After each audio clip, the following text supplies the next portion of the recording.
Full History of Tencent, Part 1, 1998 to 2007. 5 Friends and a Stolen Idea, 1998. The clean, dramatic version of Tencent's beginning is easy to tell. A young engineer named Ma Huateng, later known to the world as Pony Ma, was working in Shenzhen in 1998. He saw ICQ, the Israeli instant messaging program that had already become one of the internet's first global sensations. He noticed that it was awkward for Chinese users, built around an English language interface and assumptions imported from another market. He gathered 4 friends, founded a company in November 1998, built a Chinese version, and set a course that eventually led from OICQ to QQ and from QQ to one of the most powerful technology companies on Earth. That version is not false, exactly, but it is much too neat. Tencent did not begin as a grand civilizational mission, nor as some pristine act of genius descending from a mountaintop. It began in the practical, dusty, and improvisational way many enduring companies begin. It was born in Shenzhen, which in the late 1990s was less a settled city than a laboratory humming with switchboards, pagers, cloned electronics, half-finished industrial towers, and people who believed that tomorrow might be assembled by hand if they could only get the wiring right. It emerged from the overlap between paging and the internet, between telecom engineering and consumer software, between imitation and localization, between a project that might be sold to an operator and a service that might have to be run directly because no operator wanted to buy it. So, the real founding story of Tencent is not simply that 5 friends copied ICQ. It is that a small group of technically trained young men in Shenzhen recognized that a format invented elsewhere could become something bigger in China if it were rebuilt for local habits, local language, local infrastructure, and local economics. Their insight was not the romantic insight of inventing instant messaging from scratch. It was the sharper and arguably rarer insight of recognizing that an imported product category had arrived before the surrounding market was truly ready for it, and that the company willing to translate not just the language, but the social texture of the experience could turn a borrowed template into native power. Even the phrase 5 friends needs a little sanding before it fits. Tencent's founding team did include 5 core founders, and several of them had known one another for years through middle school, university, and Shenzhen's tightly woven technical circles. But the group was not merely a sentimental reunion of classmates. It was a compact coalition of coders, product minds, and one crucial commercial operator. That mattered, because what Tencent needed in 1998 was not only the ability to write software, it needed the ability to navigate telecom relationships, sales channels, and a market where consumer internet demand was real, but still immature. The founding group looked less like a campus club and more like a tiny systems integrator that had stumbled toward destiny. To understand why Tencent could only have been born the way it was, it helps to begin with Shenzhen rather than with ICQ. In the reform era, Shenzhen was not just another Chinese city, it was the experimental edge of China's opening, a place where the state tolerated more motion, more ambiguity, and more commercial improvisation than elsewhere. By the late 1990s, its physical landscape already announced a style of capitalism very different from the older industrial geography of the mainland. There were electronics markets where components, copied devices, and speculative possibilities sat side by side. There were telecom firms building paging and data services for a country modernizing at uneven speed. There were young engineers who did not see the world as fixed categories, but as layers that could be recombined, hardware into service, service into platform, imported pattern into domestic product. The city also rewarded a particular temperament. Shenzhen did not require aristocratic polish or inherited bureaucratic pedigree, so much as technical competence, hustle, and a willingness to move before things were fully explained. That was ideal soil for Ma Huateng. Long before Tencent became synonymous with social software, he was formed by a culture of engineering pragmatism.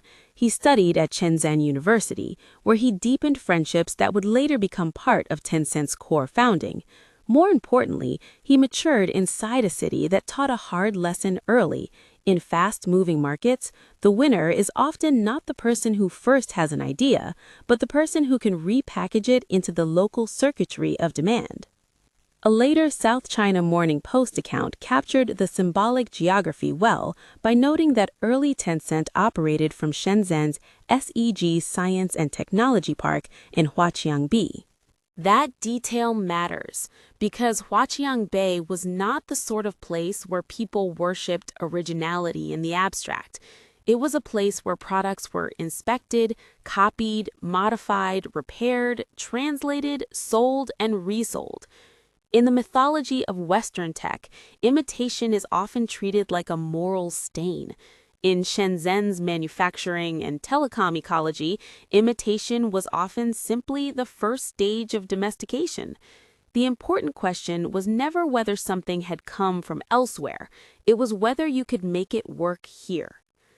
Ma's pre-Tencent years help explain why the company's first instinct was not to become a giant consumer portal overnight, but to solve a narrower communications problem. According to later academic reconstruction and multiple press profiles, after graduating in 1993, Ma went into telecom-related software work and spent years at Runshen, a Shenzhen communications company deeply tied to the paging business. These were not glamorous years in the sense later mythology prefers. They were years of infrastructure, systems, message routing, and the mechanics of moving bits through networks in a China where digital communications were growing rapidly but still patchy, expensive, and highly dependent on telecom intermediaries. Runshen mattered because paging mattered. In the China of the late 1990s, pagers were still a major communications technology, even as mobile phones were beginning their climb. People forget how transitional that world was. The smartphone age encourages a false simplicity, as if digital communication moved in a straight line from fixed-line telephones to mobile internet. In fact, the late 1990s were full of overlapping layers. Pagers had enormous reach, mobile phones were rising, household internet access was still limited, internet cafes served as a bridge for many users, and software engineers inside telecom-adjacent companies could see that the boundaries between these layers were starting to melt. That was the seam Ma seems to have been working on. A University of Illinois dissertation on Tencent's political economy, drawing on filings and Chinese language histories, describes Tencent's earliest business efforts as rooted in Ma's experience at Runshen, especially attempts to connect paging services to the internet. This is a crucial corrective to the simpler he saw ICQ and cloned it.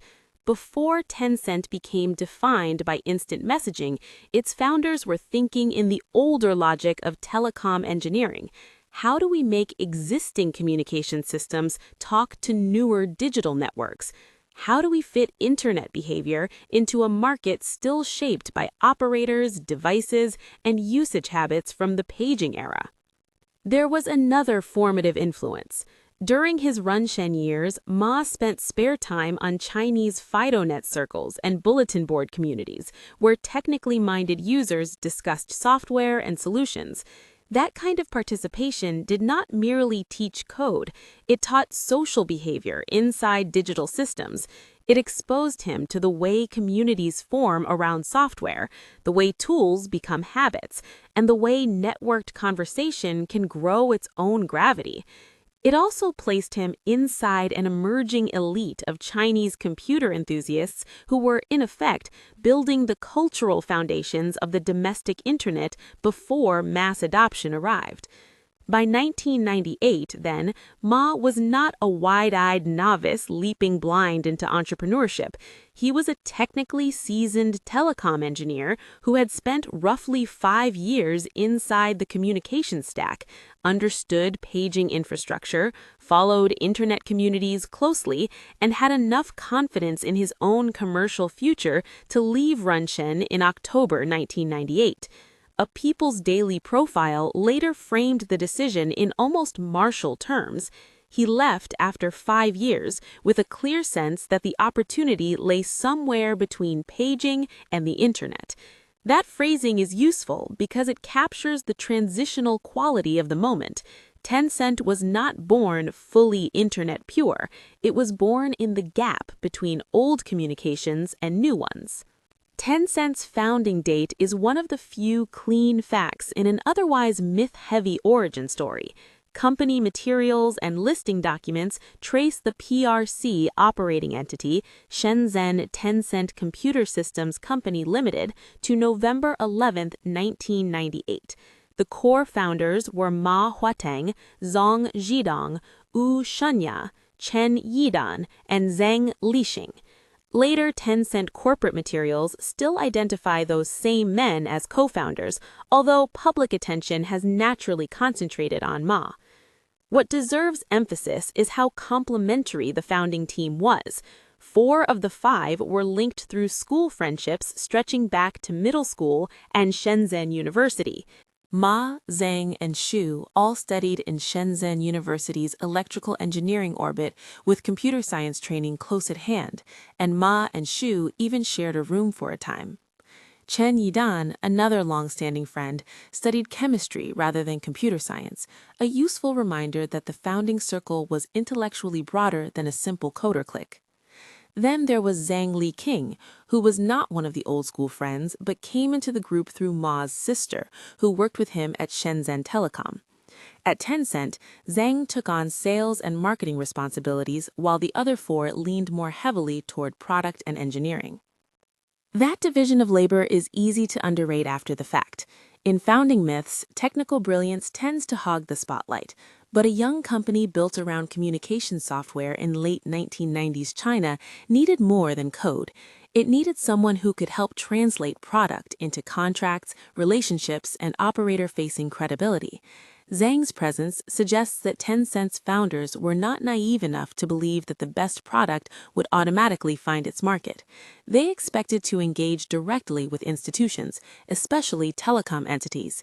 That expectation fits the broader evidence that Tencent's earliest commercial logic was closer to build useful software and sell or license it into the telecom ecosystem than to launch a mass consumer internet phenomenon and monetize later. The financing also tells a story. The initial registered capital was RMB 500,000 renminbi, which the 5 founders pieced together from savings. The share split reported in scholarly reconstruction and tied back to Tencent's prospectus placed Ma at 47.5%, Zhang at 20%, Zhang at 12.5%, and Xu and Chen at 10% each. This was not a democracy of equal slices. It reflected Ma's centrality from the start, yet it also did not resemble the theatrical founder cult that later success can project backward. Tencent began with a clear leading figure, yes, but also with a practical partnership structure that recognized both technical and commercial roles. Seen this way, Tencent's founding team was not simply a band of dreamers, it was a small operating unit. Ma supplied the core strategic instinct and technical orientation. Zhang became an essential technical pillar. Xu supported product and information systems. Chen contributed early managerial and organizational strength. Zhang handled the outward-facing side that young technical firms often neglect until it is too late. If Tencent later became famous for balancing engineering depth with market responsiveness, one can already see the blueprint in this first 5-man arrangement. Now place this founding group inside China's communications environment in 1998. Internet use was growing rapidly, but from a very low base. Reuters reporting, distributed by Wired in January 1999, cited survey figures placing China's 1998 internet population between roughly 1.5 million and 2.1 million, up sharply from 1997. Even at the higher estimate, this was still tiny relative to China's total population. The internet was important not because it was already universal, but because it was beginning to compound. Its user base skewed young and educated. Chinese language online content was still insufficient. Service was slow. Access was expensive. The market was promising but full of friction. At the same time, paging remained enormous. Chinese reporting and research on the period describe a country with tens of millions of paging subscribers by the end of the decade. That meant there was already a very large social appetite for mediated, device-based communication. What had not yet been fully built was the native software layer that would translate that appetite into internet-era social products.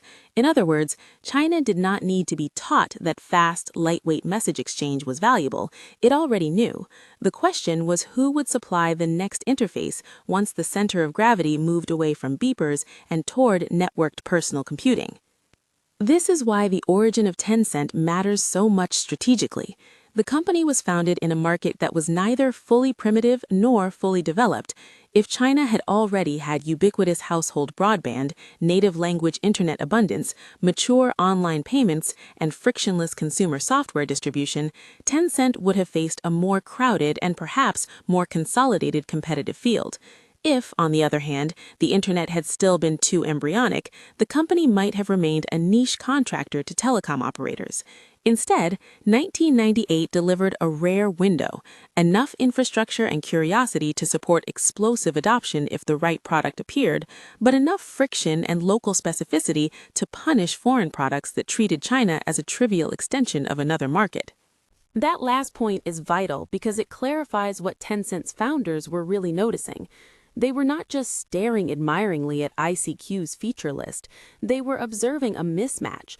China's internet market, according to contemporary reporting, suffered from high costs, slow speeds, and a shortage of Chinese language information, a communication tool that arrived in English, culturally unadapted, and disconnected from local habits, carried a higher threshold of use than its foreign popularity might suggest.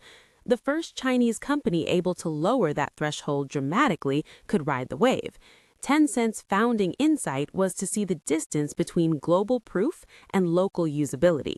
ICQ deserves its own place in this story because without it there is no Tencent as we know it.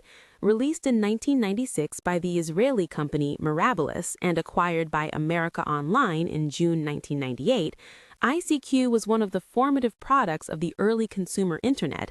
It normalized presence awareness, contact lists, lightweight messaging, and the addictive feeling that someone might be reachable right now. That seems ordinary today because later generations of communication software made it universal. In the late 1990s, it still felt novel. It was software that turned the internet from a library or bulletin board into a living hallway. For Ma and his future co-founders, ICQ was not simply a cool piece of foreign software, it was a proof of category. It demonstrated that instant messaging could sit at the center of a user's daily digital routine. It was lightweight, sticky, social, and capable of accumulating network effects. This was exactly the sort of product that looks obvious only after someone else has shown that it works. There is a reason many of the great platform companies of the internet age emerged not by inventing an utterly new behavior, but by domesticating a demonstrated one. Search, auctions, social feeds, messaging, ride-hailing, short video. In each case, the first global proof point reduced conceptual risk for later entrants. What remained was the more difficult job of local execution. China Daily later reported that Ma encountered ICQ, recognized both its power and its limits, and became fixated on the possibility of a Chinese language version. Whether that happened through a formal presentation, direct use, or repeated exposure inside internet circles matters less than the larger fact. By 1998, ICQ had shown enough of the future for an engineer in Shenzhen to understand that communication software was about to become a category of mass importance. The missing piece was localization. Yet localization in this case meant much more than translation. A Chinese instant messenger had to be linguistically accessible, yes, but also socially legible and technically compatible with the conditions of the domestic market. It had to feel less alien. It had to work for users who were often accessing the internet in cafes or shared environments.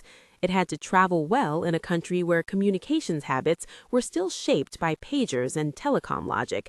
It had to signal familiarity, not foreignness.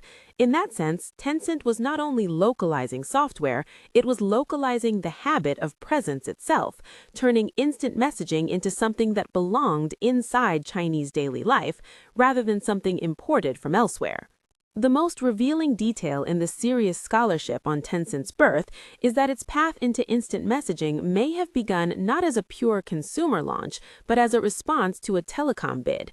The Illinois dissertation, Synthesizing Tencent Materials and Chinese Language Histories, states that the founders in 1998 worked on an instant messenger project in response to Guangzhou Telecom's public bidding for such a service. They did not win. Instead of discarding the work, they decided to run the program themselves under the name OICQ. If that reconstruction is correct, it changes the emotional shape of the story. Tencent did not begin by confidently declaring itself the inevitable owner of China's communications future. It began more modestly, perhaps even accidentally. A group of telecom-savvy founders built something because there was a bid, a problem, and operator-side demand.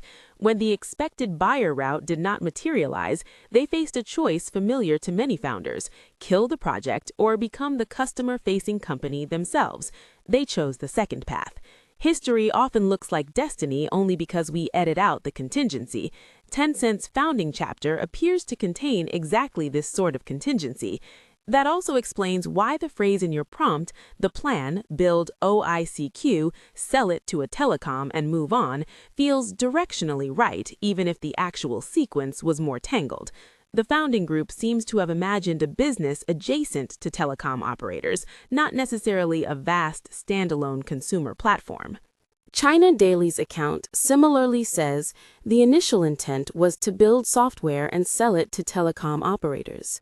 In spirit, then, Tencent's earliest conception was closer to an engineering house or product studio than to the cultural superpower it later became.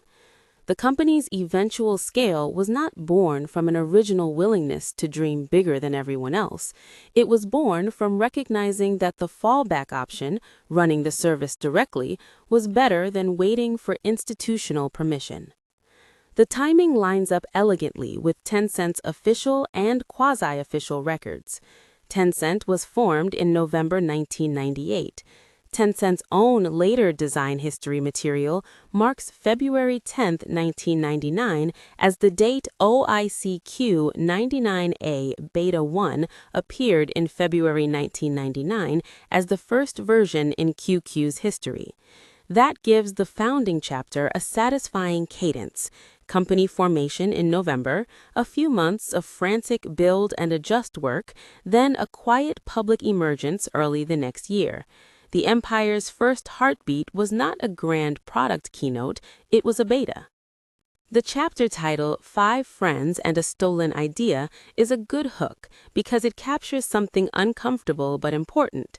Tencent absolutely did not invent the core concept of Internet instant messaging. Its founding product was explicitly modeled on ICQ. Even Ma himself later described Tencent's early development in the language of standing on the shoulders of giants. He did not deny the borrowing, he reframed it. In his telling, copying might help a small company begin, but greatness required localization and domestic innovation. That defense deserves to be taken seriously. Many companies later celebrated as original were, in their first commercial expression, quite derivative at the category level. The difference between sterile copying and strategic adaptation lies in what is changed, for whom, and with what consequences. If Tencent had simply released a Chinese language ICQ clone with no deeper fit to local usage, it might have remained a footnote.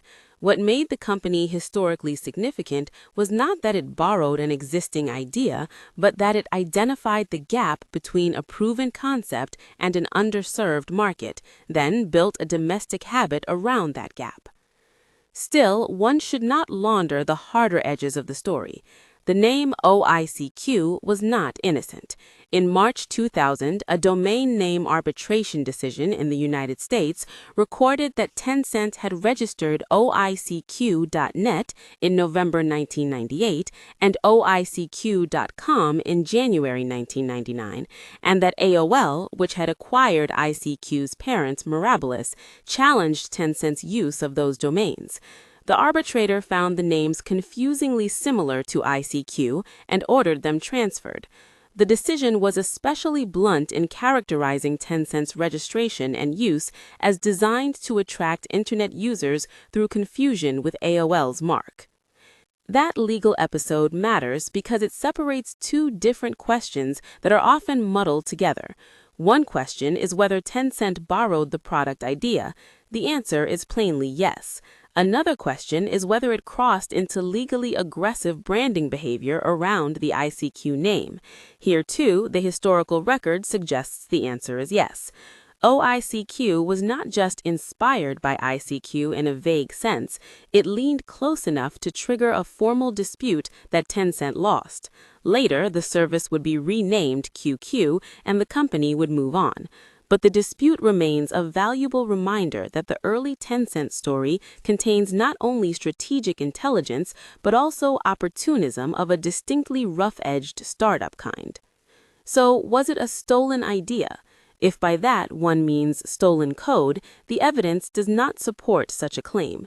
If one means an appropriated product concept, a heavily borrowed naming convention, and a willingness to surf very near a foreign pioneer's trademark aura, then the phrase is not absurd. Yet even that does not exhaust the truth, because the historical weight of Tencent's founding does not lie in the act of borrowing itself. It lies in what the founders did after the borrowing. They took a template and embedded it inside a different social machine. The distinction is easy to miss, but enormously important. Copying explains why Tencent could start. Localization explains why it could survive. Execution explains why it could dominate. What precisely did Tencent localize? First, and most obviously, language. A Chinese user did not have to fight through an English interface just to talk. That mattered more than it may seem from a 21st century vantage point, because early internet use in China still carried real cognitive and technical friction. Lowering that friction by itself could be transformative, but there was more. Tencent's founders understood that Chinese users were entering the internet through a different social and infrastructural path than users in North America or Israel.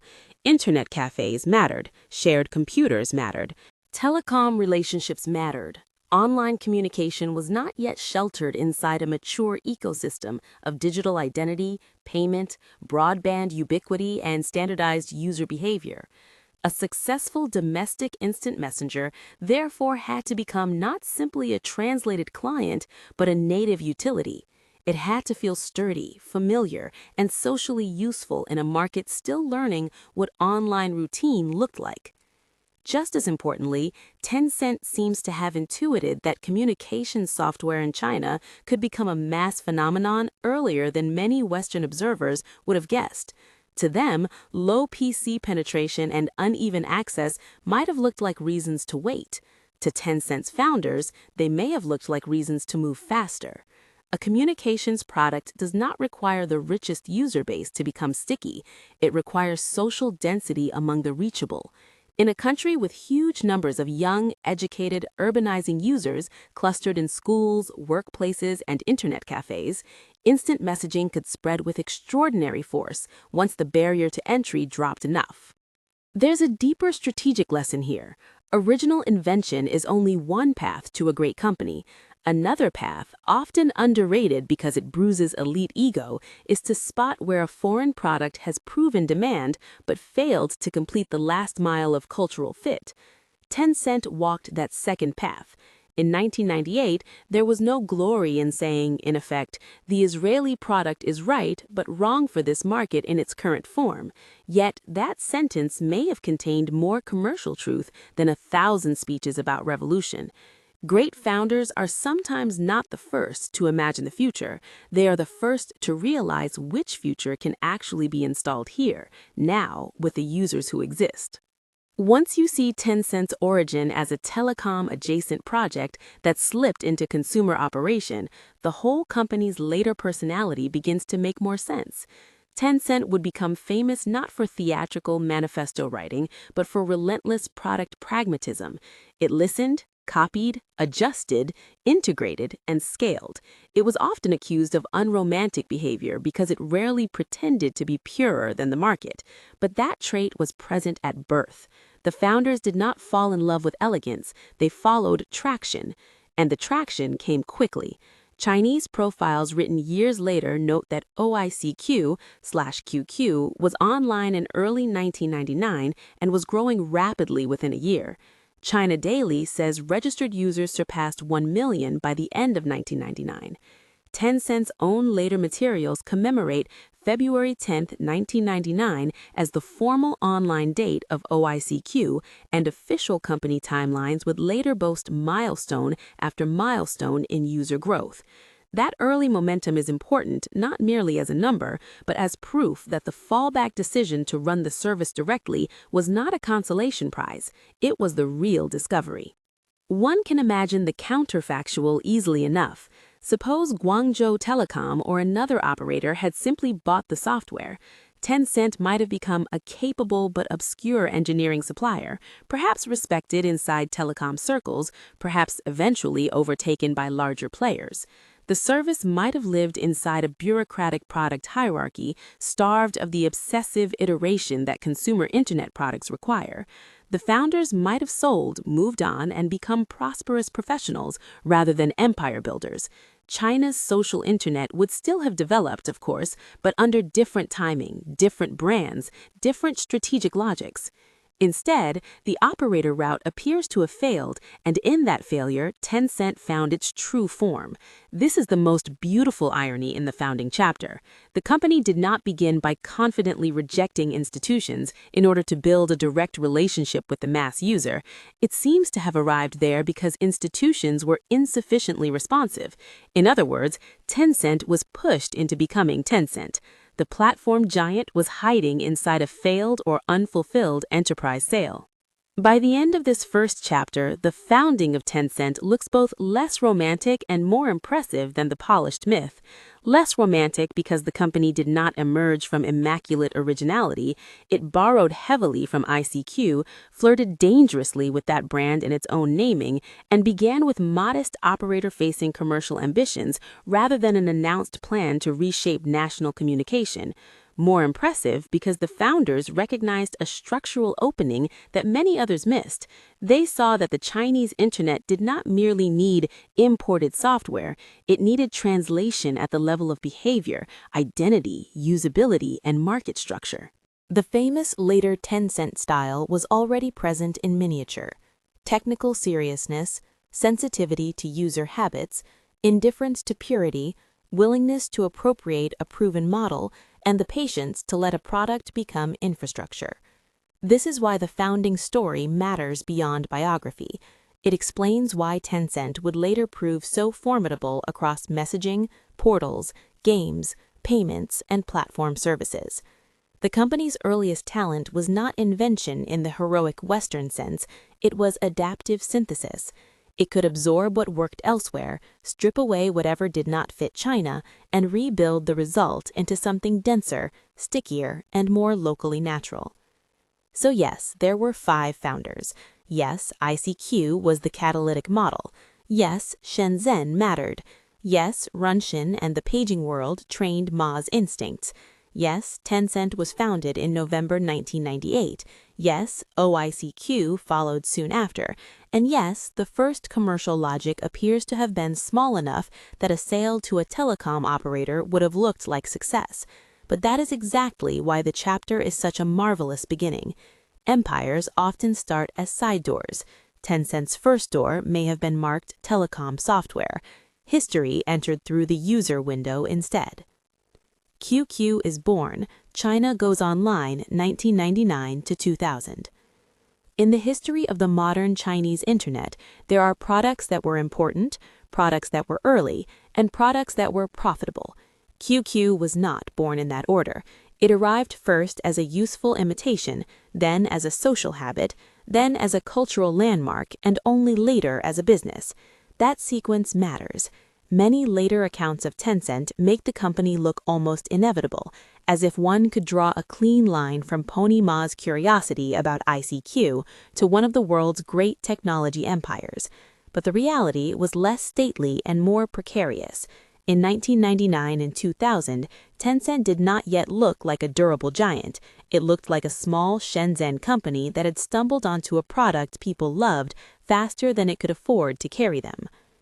The service that would become QQ began as OICQ, a name that all but announced its lineage. It borrowed heavily from ICQ, the Israeli instant messaging service whose name sounded like I Seek You, and whose design had already introduced millions of users elsewhere to the now familiar ritual of the buddy list, the status light, and the sudden thrill of seeing another person become available in real time. Tencent's insight was not that instant messaging had never existed. Its insight was that a product shaped for Western users, English interfaces, and one internet ecology could be translated, localized, and reimagined for another. China in 1999 was not simply the next market.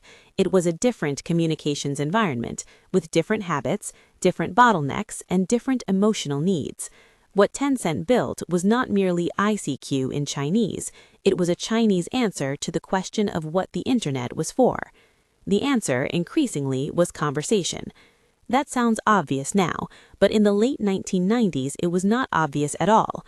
The global mythology of the internet at the time was still organized around portals, search, email, and the browser.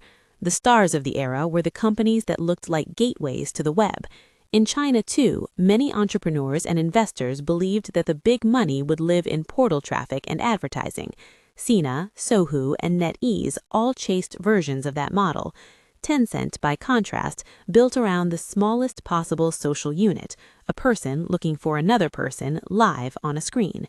It was a narrower bet, but in the Chinese context, it turned out to be deeper. Once the country's first great wave of internet users came online, many of them did not want the web first and conversation second. They wanted conversation first and then whatever else the web might hold. That is why QQ matters. It was not simply one successful software product among many. It was one of the earliest pieces of social infrastructure for mass internet life in China.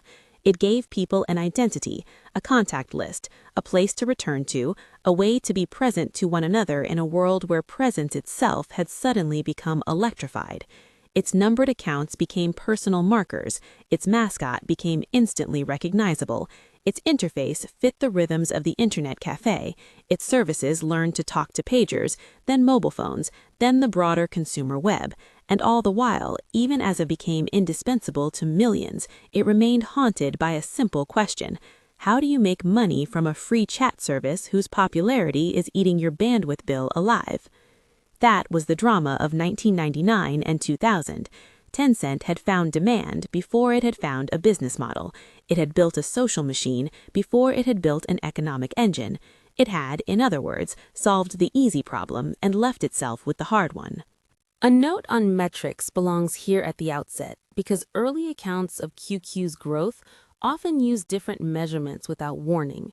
Some sources refer to registered users, others to simultaneous online users, and still others to broader user counts in later retellings. This chapter follows the distinction wherever possible.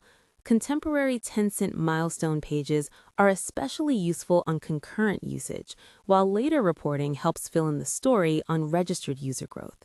The difference is not trivial. 1 million registered users and 1 million simultaneous users are very different achievements. In QQ's case, the legend grew so fast that later retellings often fused them together. The underlying fact, however, remains the same. User growth was explosive by any serious standard. To understand why OICQ caught fire, one has to begin before launch with the communications world Tencent's founders already knew. Pony Ma had been working at Runshen, a telecom-related company in Shenzhen, in an era when pagers were still common and mobile telephony had not yet conquered urban China. The pager mattered not just as a device, but as a mental model. It trained users to think in alerts, numbers, reachability, and asynchronous contact. China's beeper market was enormous by the standards of the time. According to a later China Daily profile, beeper subscribers in China reached 47.74 million by the end of 1999. That number captures something important about the transitional culture into which Tencent launched. China's communications users were not moving from silence into broadband abundance. They were moving from one status-based signaling system into another, from the logic of the pager into the logic of online presence. In that sense, Tencent did not step into a vacuum. It stepped into a continuity. The company's own launch announcement for February 10, 1999, described Tencent QQ, then the QQ99 beta build, as an instant messenger service, also called an internet pager or buddy list. That phrase, internet pager, now feels like an artifact from a fossil layer of the web, but in 1999 it was an elegant bridge between old behavior and new possibility. Tencent's announcement emphasized what made the format different from email, tracing users' online status and allowing real-time communication. Status monitoring, it argued, was not just a novelty, it was crucial to the next generation of commercial and personal communication software. Tencent also stressed that the product could handle chatting, text, voice, file transfer, online notification, and even future links to GSM messaging, wireless paging, and IP telephony. From the start, the ambition was not merely to provide a desktop chat box, it was to build an application platform around live human contact. That platform orientation helps explain both why IOCQ spread and why Tencent survived its early business crisis. The original idea, according to later reporting, had not been to build a forever independent internet company around a free chat service. Tencent's founders initially hoped to develop the software and sell it to telecom operators, much like a small engineering firm might build a service layer for a larger carrier-controlled world. But telecom operators were not eager to pay the kind of price Tencent thought justified the product. So the company did something that at the time must have felt both practical and slightly desperate. It posted the software online and let users download it for free. That decision changed everything. When later histories of the Chinese internet describe Tencent as a company with extraordinary strategic foresight, they are not entirely wrong. But one should not miss how much improvisation sat inside that foresight. Free distribution was not only a grand strategic insight about network effects, it was also what a young company could do when a clean enterprise sale failed to materialize. The brilliance came in recognizing once the software was in the wild, that free adoption itself could become the asset. Tencent had not sold a product to a carrier, it had given itself a shot at owning the user relationship directly. That relationship took shape at exactly the moment China itself was lurching into its first internet acceleration. Academic work by Eric Harwit and Duncan Clark, drawing on official Chinese estimates, shows just how quickly the underlying network expanded. China's internet population rose from 2.1 million in 1998 to 8.9 million by the end of 1999, and then to roughly 22.5 million by the end of 2020. Those figures are easy to glide past, but they were the hidden weather system above every internet company in China. A country was moving from thin, elite connectivity towards something closer to a mass network, and each month the technical constraints were loosening just enough for a new layer of behavior to form. QQ arrived at exactly the right seam in that geology. What made it especially suited to China was not merely that it was translated, it was that it fit how the internet was actually being accessed. Later analysis of Chinese internet habits has pointed to the importance of internet cafes, shared machines, student dormitories, and youth-heavy usage patterns. In the United States, email became foundational in part because PCs were relatively abundant, office culture mattered, and many first-time users came online through work or school systems that normalized the inbox as a primary digital identity. China's trajectory was different. Personal computers were far less common. White-collar office usage had less power to shape mass internet habits, and internet cafes became crucial social gateways. In that world, chat had structural advantages over email. It was immediate. It fit leisure. It fit unpredictably shared access. It fit the desire to spend time, not merely manage tasks. QQ's design took advantage of that environment. Later reporting emphasizes that the software occupied little space, downloaded quickly under dial-up conditions, and stored user data on the server side. That last point was especially important in a shared machine ecosystem. A user could sit down at one machine in one cafe, log in, see familiar contacts in chat history, then do the same on another machine later. Identity traveled through the network rather than residing solely on the local desktop. That seems ordinary now. At the time, it was a form of liberation. The internet was no longer tied to a single machine or workplace terminal. It became something one could step into, wearing the same digital self each time. Tencent's early product language also grasped something emotional that mattered enormously in China's emerging internet culture: visibility. Email was transactional. Chat was social. QQ was not merely a pipe for sending information, it was a way of knowing who was there.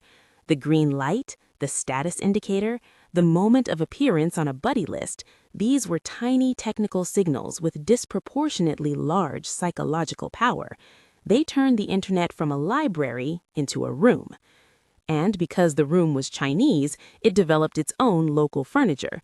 QQ was built not only for known relationships, but also for social exploration. Later observers noted that early versions made it easier to accept conversations from strangers and search for people with shared interests. In a society marked by massive migration, urban loneliness, youth concentration in dorms and cafes, and a still-forming culture of self-presentation, that mattered.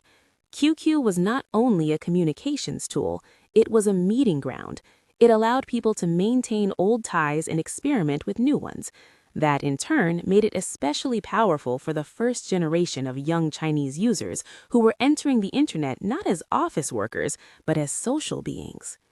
Tencent's own milestone archive captures the speed at which this behavior scaled, and company articles celebrating the service's growth later noted that at its debut, Tencent QQ was used by only tens of people. By May 27, 2000, simultaneous online users had reached 100,000 for the first time, making QQ the first network service in China to cross that threshold. By February 10, 2001, Tencent announced that simultaneous online users had surpassed 1 million. Those are official concurrency milestones, and they are remarkable enough on their own. But other sources indicate that registered user growth was already racing ahead well before the 1 million concurrent benchmark. China Daily reported in 2009 that by the end of 1999, roughly 9 months after first release, OICQ had surpassed 1 million registered users. An EBSCO historical summary similarly states that in only 9 months, QQ amassed 1 million users. Taken together, these accounts suggest the shape of the curve, even if exact metrics differ by category. The service did not merely grow, it tore through its early market. That growth created one of Tencent's enduring cultural assets almost by accident: the QQ number. Every user was assigned a unique numeric identity. In later years, these numbers would become status markers, business card substitutes, and, in some cases, tradable digital assets in their own right. But the seeds of that cultural power were planted in 1999 and 2000, in a society where many people were just beginning to construct persistent online identities. The QQ number was simple, memorable, and portable. It was less formal than an email address and less anonymous than a random chat handle.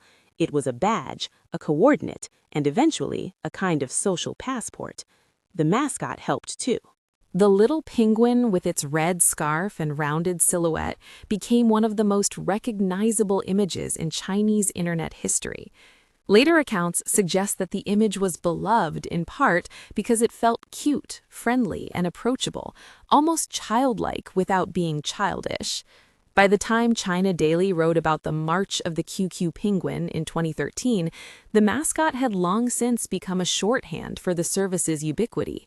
But its symbolic work began earlier. In the late 1990s and early 2000s, much of China's internet still felt slightly abstract, technical, or portal-like. The penguin gave Tencent's service a face. It turned software into companionship. It softened the machine and made the service feel like a place one returned to, rather than merely a function one used. This matters more than it first appears. Brand icons in consumer technology often become powerful only after distribution has already been won. In QQ's case, the mascot was fused early to the emotional texture of online life. China Daily later quoted researcher Tai Zixu, describing QQ as central to China's youth culture and like MSN and Facebook rolled into one. That was a retrospective description, but it captures the way QQ's meaning overflowed the narrow category of instant messenger. It was a communications tool, yes, but also a social environment. The penguin signaled that broader world. Millions of first-time users did not feel they were adopting a technical utility, they felt they were entering a community. Yet under the mascot's charm, the economics were brutal. Here, the Tencent story becomes especially interesting because it demonstrates a structural feature that would recur again and again in internet history. The businesses that define a new behavior are often the least able to monetize it at first. OICQ was free. That was central to its uptake. The entire dynamic of a messaging network favors free entry because each new user increases the value of the system for all the others. Charging too early would have slowed the network before it reached escape velocity. But free use did not mean free delivery. Tencent still had to pay for servers, bandwidth, operations, and all the other invisible mechanics of keeping a live communications network online. A later China Daily profile put the problem plainly. Although QQ had gained a great number of users by 1999, it could hardly be called a real business because Pony Ma had not found a way to cash in on the huge user base. Tencent had some business from local telecom carriers, but the revenue could not cover the surging costs in servers and bandwidth created by the flood of QQ users. Ma later summarized the dilemma with unusual directness. We knew our product had a future, but at that time, we just couldn't afford it. There's a dark comedy in that sentence. Many startups die because nobody wants what they built. Tencent found itself in danger because too many people wanted it too quickly. This was not just a Tencent problem. Around the world, messaging in the late 1990s and early 2000s was one of the classic examples of a product category whose social value far outran its direct revenue logic. Even in the West, ICQ, AOL Instant Messenger, Yahoo Messenger, and MSN Messenger were poor standalone monetization machines relative to their strategic importance they held inside larger ecosystems. In China, the problem was in some ways even sharper because the country's most visible internet successes at the time still seemed to be the advertising-driven portals. As Sherman So later observed, from investors' point of view, chat did not present an obvious exit path. Tencent itself had initially hoped to sell the product rather than operate it as a forever free network. Once it became popular, however, the dot-com environment worsened and nobody was especially eager to buy a fast-growing desktop chat application with no clear profitability in sight. So Tencent did what young companies often do when theory fails. It looked sideways. The first sideways move was financing. According to China Daily, after failed efforts to solve the cash crunch through bank loans and even conversations about selling the company, Tencent turned to outside investors. In 2000, IDC and PCCW invested about $2.2 million for a 40% stake. The importance of that deal went beyond the capital itself. It bought time. Time to add servers, time to absorb growth, time to keep the network alive while the company searched for revenue. Without that financing, QQ might have become one of those beloved early Chinese internet products, remembered fondly by a generation and then buried by infrastructure bills. But capital alone was not enough. Tencent still needed a mechanism that linked user activity to cash flow. And here, once again, the company's background in telecom and its instinct for hybrid systems proved decisive. The future, Tencent realized, was not purely on the PC. China in 2000 was already moving from pagers toward mobile phones. If OICQ could be linked to mobile messaging, perhaps the service could ride the billing systems of telecom operators and share in the fees. This was the origin of Mobile QQ, one of the most important yet sometimes underappreciated moves in Tencent's early history. Tencent's own announcements from 2000 show how aggressively it pursued the mobile bridge. In June 2000, Tencent and Shenzhen Unicom integrated Mobile QQ into the operator's Mobile New Life service.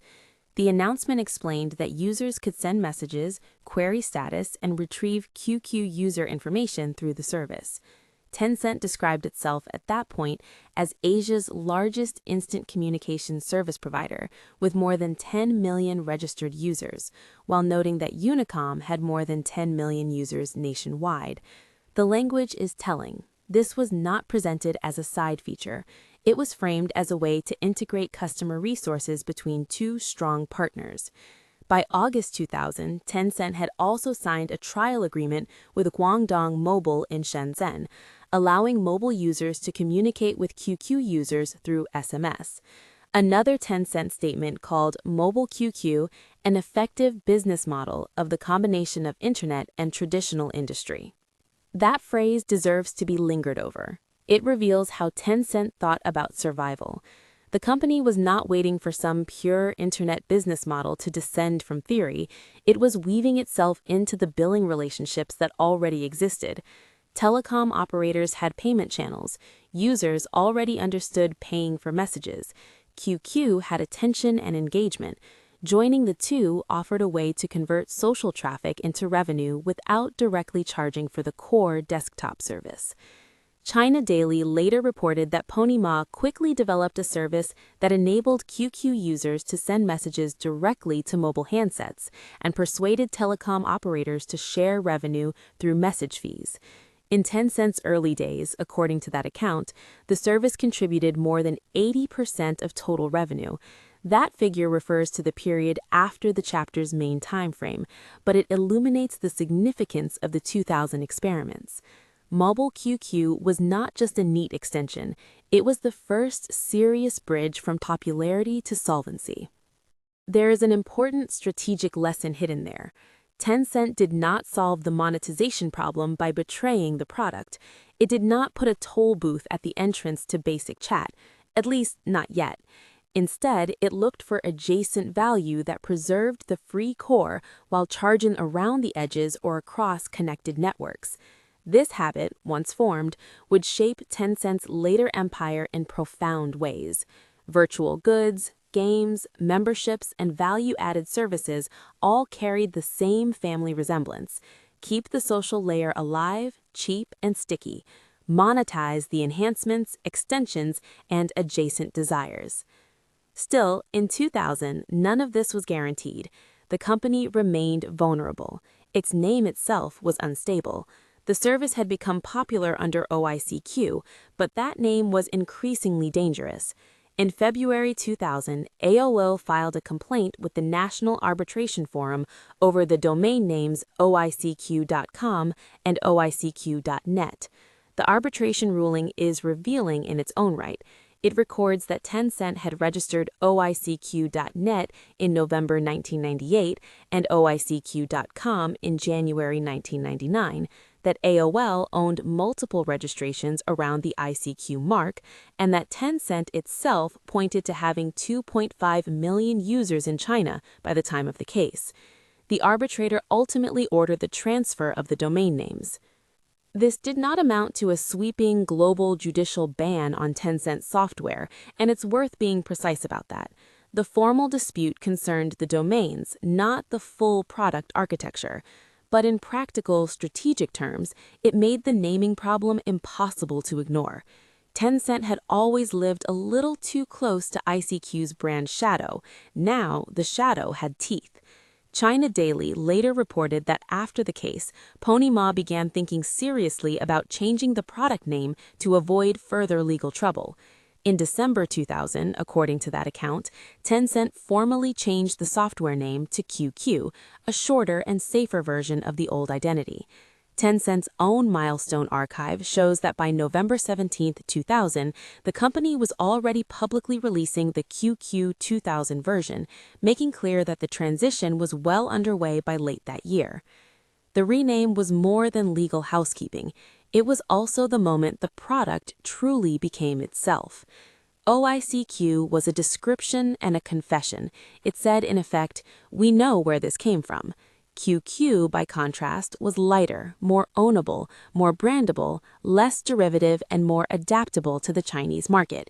It did not carry the same explicit dependency on a foreign original. It could become a number, a verb, a badge, a mascot, a portal prefix, a family of services. It also sounded playful. The service was maturing from a cloned utility into a native cultural object. Tencent's own November 2000 article announcing QQ 2000 suggests how much was being layered into the product by that stage. The new version added skins, encrypted personal data, a news panel, an in-house browser called Tencent Explorer, richer message management, and what it explicitly described as mobile QQ. No computer, no access to internet, just with SMS, and you can chat with online QQ friends. There is almost a manifesto hidden in that line. QQ was no longer just software on a PC. It was becoming an identity and communication system that could travel across devices and channels. In embryo, one can already see the platform logic that later defined Tencent's wider strategy. All of this unfolded while China itself was changing the meaning of being online. The country's internet population was not merely growing in aggregate. It was becoming socially legible. More cities gained access. More students and young workers found entry points through cafes and dormitories. Chat rooms became a major feature of online life. The Stanford-based study on internet diffusion in China notes that chat rooms were extremely popular and created spaces where people could interact and express opinions in virtual environments that were difficult to predict and not always easy to control. Even outside explicitly political discussion, that meant the internet in China was becoming a place not only for information retrieval, but for social co-presence. QQ fit that transformation better than most rivals because it was narrower in function and broader in consequence. It did not need to be the front page of the web. It needed to be the front door to one's people. Once it achieved that, other services could be attached later. This is why the penguin, the number, the buddy list, and the status light matter historically. They are not decorative details. They mark the moment when the Chinese internet ceased to be merely a set of pages and became a set of relationships. A generation came online not by building inbox discipline or browsing portal headlines first, but by searching for friends, waiting for replies, adding strangers, decorating profiles, and learning the peculiar emotional mathematics of presence, delay, and visibility. QQ did not cause all of that by itself, of course, but it concentrated the behavior into a form that millions could inhabit. One can even say that QQ taught China how to live online before smartphones made that life permanent. And yet, the company that taught that lesson was, at the chapter's end, still precarious. It had won attention, but not certainty. It had a service that users loved, but a cost structure that threatened to crush it. It had begun to find its way into telecom billing through mobile messaging, but the long-run model was not yet secure. It had escaped the most dangerous consequences of its derivative original name by becoming QQ, but it had not yet become the colossus that later hindsight projects backward into every scene. That is precisely what makes 1999 and 2000 so compelling. They were the years in which Tencent discovered the hardest truth in consumer internet history. Scale is not the same thing as sustainability. A beloved free service can still drown. Indeed, it can drown specifically because it is beloved. Every message is a social triumph and an operational expense. Every new user is proof of product-market fit and another claim on bandwidth. Growth, before monetization, is both crown and curse. Tencent survived that paradox because it was more adaptable than purist. It did not insist that the internet had to remain cleanly separated from telecom billing. It did not insist that the first version of the name had to remain forever. It did not insist that messaging had to be profitable on its exact terms from day one. It adjusted, it localized, it hybridized. It bought time with capital, then bought more time by grafting chat onto mobile services. It kept the social core free long enough for a deeper commercial architecture to emerge around it. By the close of 2000, the outlines of the future were visible. QQ had become a genuine mass service. China's internet was expanding with extraordinary speed. The service's cultural position was strengthening, not weakening. The product had survived legal pressure, rebranding, and infrastructure strain. It had even begun to test the revenue logic that would keep Tencent alive long enough to invent more durable businesses. But the most important achievement was more basic than all of that. QQ had made the internet feel personal to millions of Chinese users. It had given them a digital self that was not primarily bureaucratic, not primarily professional, and not primarily informational. It was social. It was immediate. It was alive. In a country just beginning to go online at scale, that was enough to create a habit, and once the habit existed, the empire could begin. The company had set out, in effect, to build a Chinese version of something already proven elsewhere. What it ended up building was the first great common room of China's internet age. Near Death and the Lifeline from South Africa, 2000 to 2001. If you look backward from the present, Tencent's survival in 2000 can seem inevitable. That is the optical illusion created by giant companies. Once a firm becomes a pillar of modern life, its early weakness starts to look theatrical, as if it were only pretending to be fragile on the way to destiny. Tencent was not pretending. In 2000, it was, in a very literal sense, a company whose success was helping to kill it. QQ, the product at the center of the drama, was exactly the kind of thing that should have been valuable. It was sticky, social, habit-forming, and easy to understand once you were inside it. That combination is catnip to modern investors. But China's internet economy in 2000 was not modern in the way later audiences remember it. Payment infrastructure was primitive, digital monetization was thin, advertising markets were still immature. Telecom carriers held enormous leverage over distribution and billing. Venture capital existed, but it was far shallower than later mythology makes it sound. And the global technology market, having spent the late 1990s floating upward on exuberance, suddenly lurched into the dot-com crash. Tencent therefore found itself in one of the most dangerous positions a young internet company can occupy. It had users before it had economics. The more people used QQ, the more Tencent had to spend on servers, bandwidth, maintenance, and personnel. In later decades, founders would call this a good problem. In China of 2000, it was simply a problem. User growth did not automatically summon advertising dollars. It did not automatically unlock payments. It did not even automatically persuade banks to lend. It did not even automatically persuade buyers that the service was worth acquiring. The official breadcrumbs Tencent later left behind show the scale of the product's appeal and the awkwardness of the company's commercial position. On June 21, 2000, Tencent announced that Mobile QQ had been incorporated into Shenzhen Unicom's Mobile New Life offering. The article is revealing in a way corporate announcements rarely are by accident. It describes the service not as a mature business engine, but as a dream of interconnection between QQ users and mobile phone users, something both sides wanted and which Tencent and the carrier were only beginning to make practical. It also says Tencent already had more than 10 million registered users by that point. That is the sort of figure founders love to say aloud and finance people hear with a headache. 10 million users meant enormous promise. It also meant infrastructure bills. The next official milestone tells the same story in shorthand. Tencent's present-day corporate timeline notes that in February 2001, peak concurrent QQ user accounts exceeded 1 million. That was a meaningful threshold.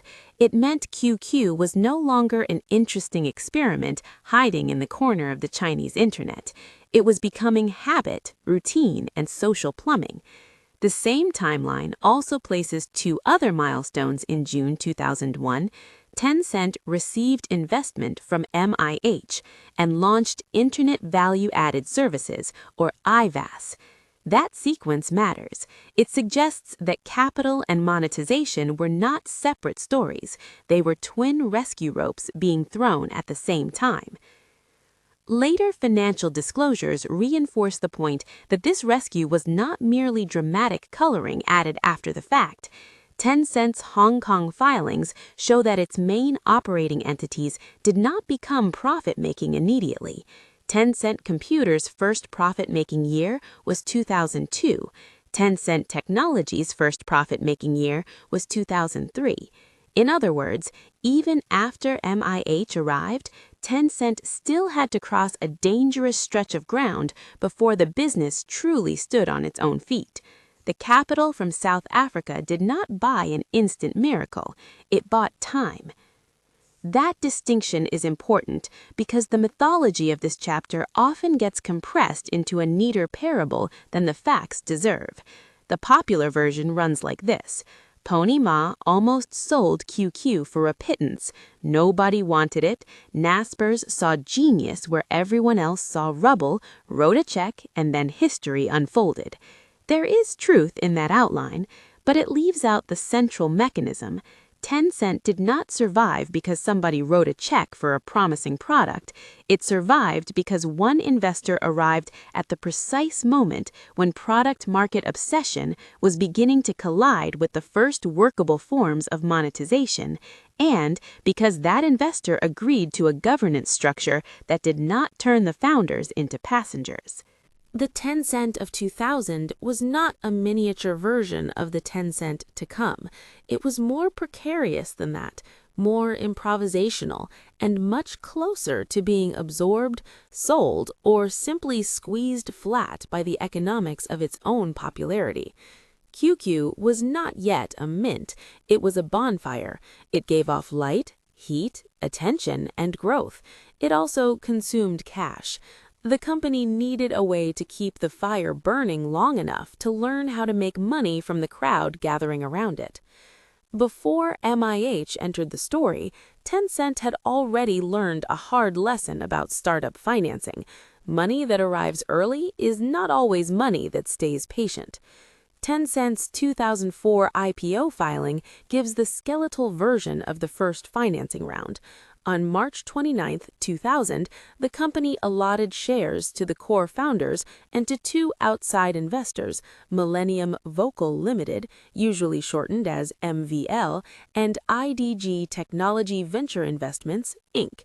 The same filing shows that on that date, the company issued Class A preference shares to MVL and IDG, and then on July 31, 2000, issued Class B preference shares to each of them as well. Tencent's Our History and Structure prospectus summary compresses this sequence into a simpler sentence. In March 2000, the core founders, two other founders, MVL and IDG, were allotted shares, while MVL and IDG subscribed for additional shares in July 2000. The documents matter because they anchor what later biographies and reconstructions describe more narratively. According to a later academic history of Tencent's early capital structure, drawing on Chinese biographies and company filings, Pony Ma and his colleagues approached both IDG and the Hong Kong telecom giant PCCW during this period. PCCW participated through MVL, a wholly owned subsidiary. That reconstruction says Tencent's team worked backward from a practical question that every founder eventually encounters in some form. How much money do we need to survive the next year without handing away the company?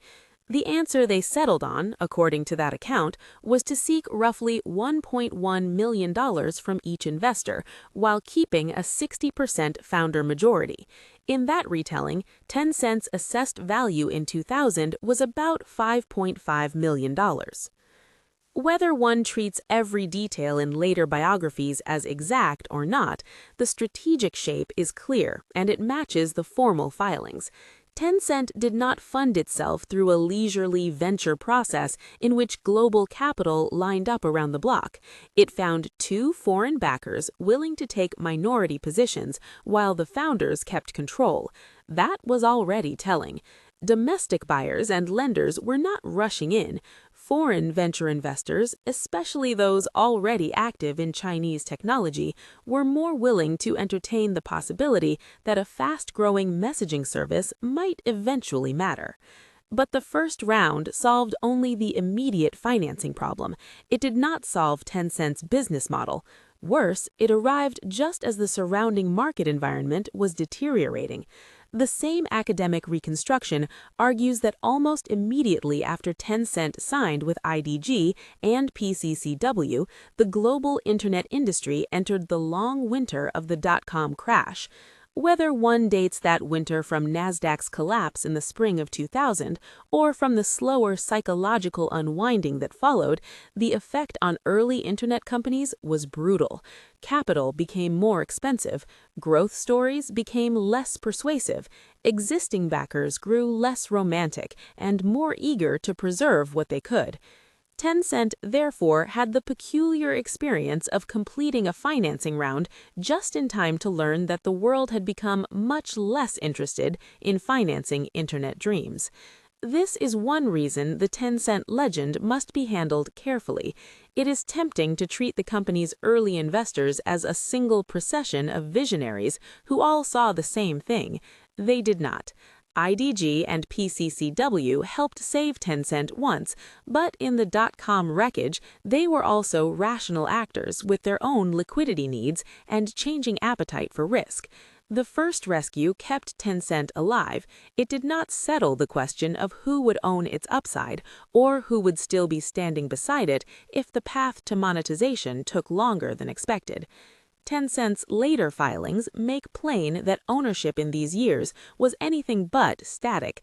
The capital structure changed repeatedly. Shares were issued, converted, transferred, and later repurchased. This was not the clean cap table serenity of startup mythology. It was the messy reality of a company trying to stay alive in a young market with foreign capital, telecom regulation, and a fast-growing consumer product all colliding at once. That makes the first foreign investment round important for more than its money. It established the terms of Tencent's vulnerability. The founders had enough leverage to avoid immediate surrender. They did not have enough leverage to become indifferent to investor pressure. The company had enough appeal to attract outside capital. It did not yet have enough economic clarity to make those investors comfortable. Tencent, in other words, entered 2000 financed, but not secure, and that distinction would become deadly by the end of the year. To understand why Tencent came so close to the edge, it helps to remember what a messaging company actually was in 2000. Today, messaging feels weightless. Text travels, notifications bloom, and the economic machinery around attention is so mature that it is easy to forget how awkward everything once was. In the early Chinese internet, an instant messaging service was not a frictionless software layer hovering over a ready-made commercial system. It was a rapidly growing utility trying to invent the rest of the system around itself. Tencent's own June 2000 announcement about Mobile QQ is a small but vivid window into that environment. The service description sounds almost mechanical by contemporary standards. Message sending, status queries, user information lookups, command-based interactions, and integration with Unicom's STK cards. But that very clunkiness is the point. Tencent was experimenting with any practical bridge that could connect a beloved internet product to the mobile infrastructure and billing relationships that ordinary Chinese consumers already used. In a country where desktop internet access was still limited, where the telephone handset was more ubiquitous than the personal computer, and where carrier relationships could mediate consumer spending, this mattered enormously. The company's later corporate timeline confirms what followed. In February 2001, QQ's peak concurrent users surpassed 1 million. In June 2001, Tencent says it both received MIH's investment and launched iVAS. Those two facts belong in the same sentence because they describe the two halves of survival. Capital alone would have left Tencent as an admired but cash-burning network. Monetization alone, without enough runway, might have arrived too late.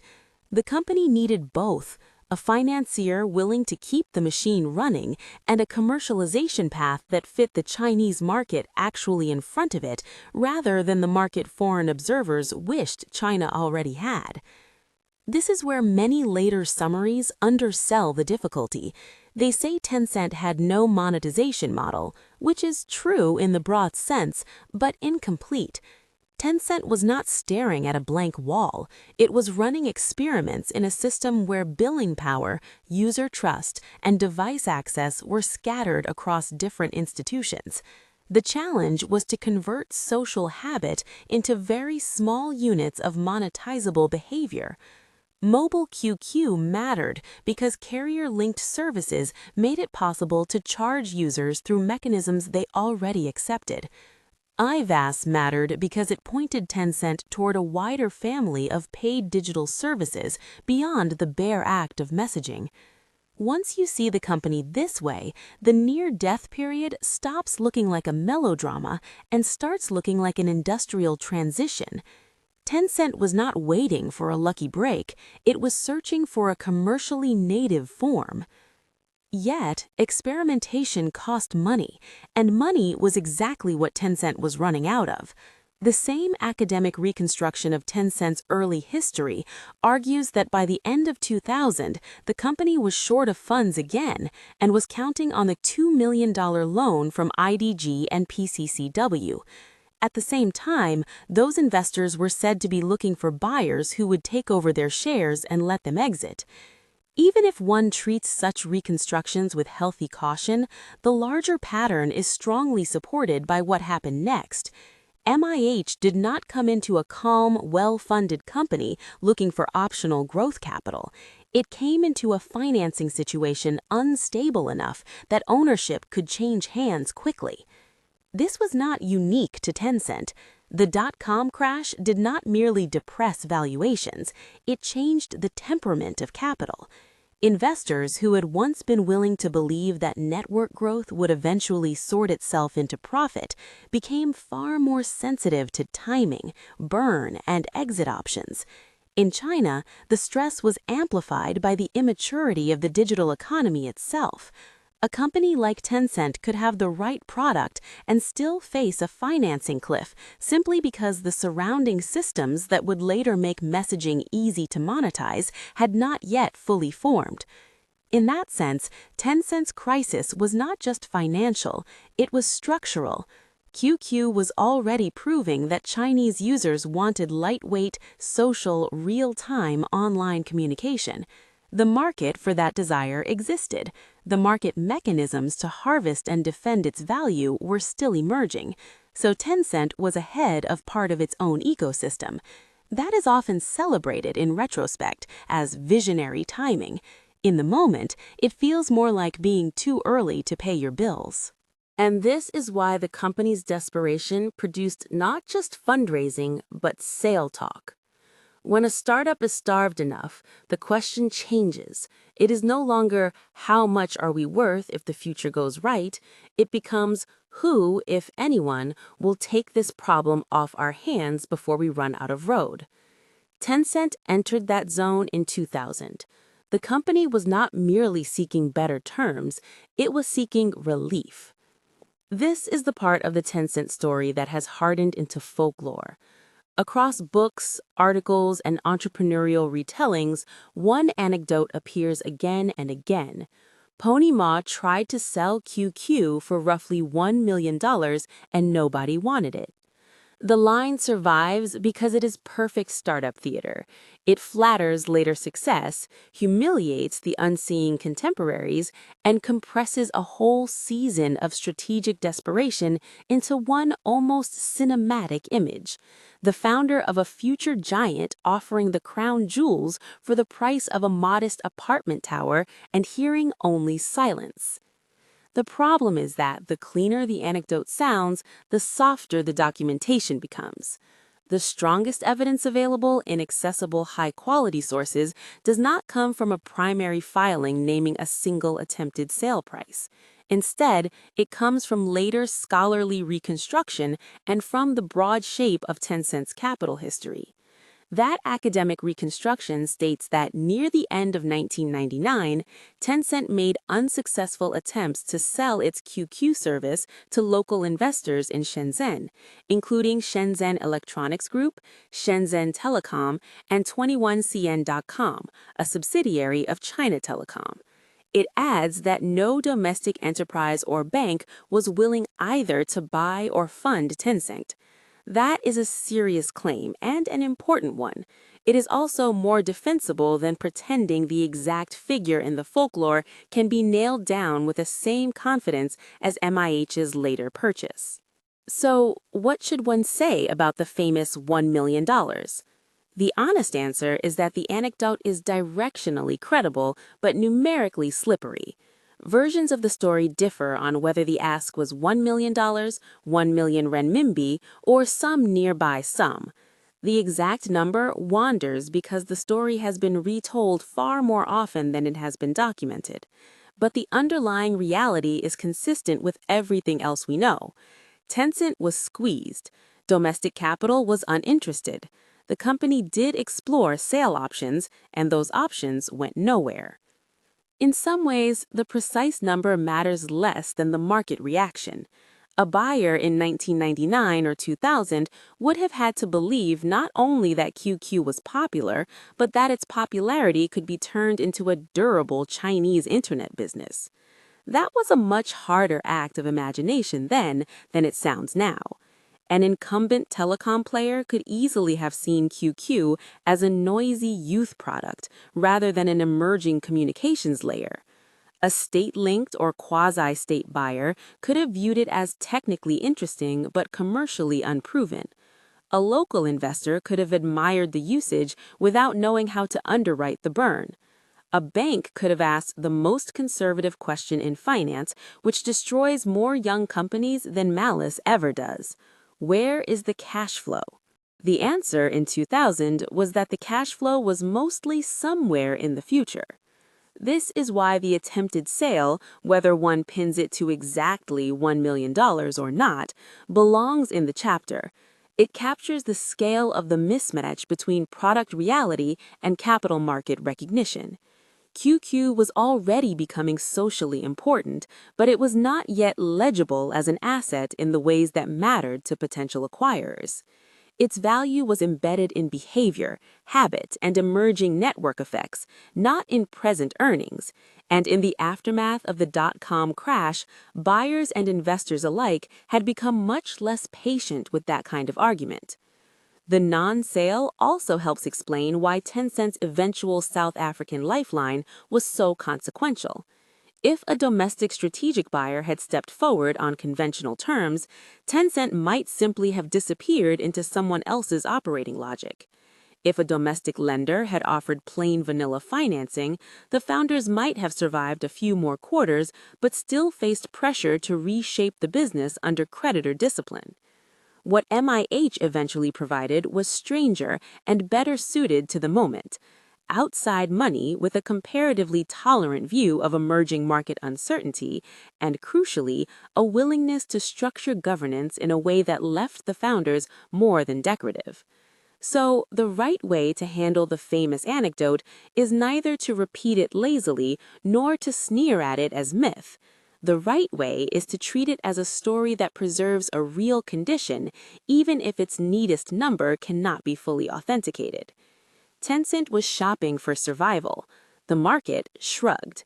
And that shrug set the stage for one of the greatest investments in modern corporate history. There is a cruel elegance in that. The companies that declined to buy QQ did not necessarily make an irrational decision by the standards of their time. They simply lacked the combination of imagination, patience, and structural fit that the asset required. They looked at Tencent and saw a cost center wrapped around a youth phenomenon. MIH looked and saw something more valuable, an emerging communications habit whose stickiness, in Charles Searle's later formulation, might justify a leap when safer minds were backing away. History likes to turn moments like this into morality plays about genius and stupidity. The truer lesson is harder and more interesting. Value often appears before the institutions capable of pricing it. Tencent, in 2000, was precisely that kind of value: too real to ignore, too early to monetize cleanly, and too unfamiliar for most potential buyers to value with conviction. At first glance, MIH and Naspers seem like improbable saviors for a Chinese messaging startup. The more closely one looks, the less improbable they become. Tencent's 2004 prospectus describes Naspers as a multinational media group active in pay television, internet platforms, print media, book publishing, private education, and technology markets. It describes MIH, the immediate investing vehicle, as a multinational provider of entertainment, interactive, and e-media services, with operations spanning more than 50 countries. That background mattered. MIH was not approaching Tencent as a pure Silicon Valley software investor trying to transplant a single template into China. It was an operator-investor shaped by markets where infrastructure, media consumption, billing relationships, and local adaptation were all more tangled than in the cleanest American startup narratives. That emerging market DNA made MIH unusually capable of appreciating Tencent's actual condition. QQ was not yet a polished machine for extracting value, but it was already becoming a utility. Messaging products of that kind generate something more durable than ordinary attention. They generate habit, identity, and social lock-in. In the academic history of Tencent's capital structure, Charles Searle, later a Naspers internet executive and Tencent director, is cited as saying what made Tencent attractive was the number of users and the stickiness of the instant messaging service. Whether one treats that phrase as the decisive explanation or simply a tidy summary after the fact, it captures the essence of the bet. MIH was not buying current profits, it was buying depth of engagement in a market enormous enough to make that engagement matter later. There was also an institutional reason MIH could move where others hesitated. Existing backers wanted out, domestic buyers were unconvinced. In such moments, the best deals often go to whoever is comfortable being misunderstood. MIH did not need Tencent to look obvious to everyone else. In fact, the skepticism of others was part of what made the opportunity available. This is the paradox at the core of many great investments. By the time an asset becomes unquestionably attractive, it is often too expensive to produce legendary returns. Naspers later acknowledged the significance of the acquisition in filing after filing. One SEC filing states bluntly that in June 2001, we acquired a 46.5% interest in Tencent, calling QQ China's most pervasive instant messaging platform, and noting the service's estimated 95% market share at the time. Another Naspers filing later recorded the transaction slightly differently, saying that in May 2001, MIH acquired a 46.4% stake in Tencent for Rand 266 million in cash, and then provided an additional Rand 8 million of funding in proportion to its shareholding. Those filings, together with Tencent's own materials, make two things clear. First, MIH was committing serious money by the standards of the moment. Second, it was not merely purchasing a dormant option. It was stepping into an operating company that still needed cash after the transaction. The historical irony is delicious. Naspers, at the time, was still best known as a South African media company with roots in print and pay television.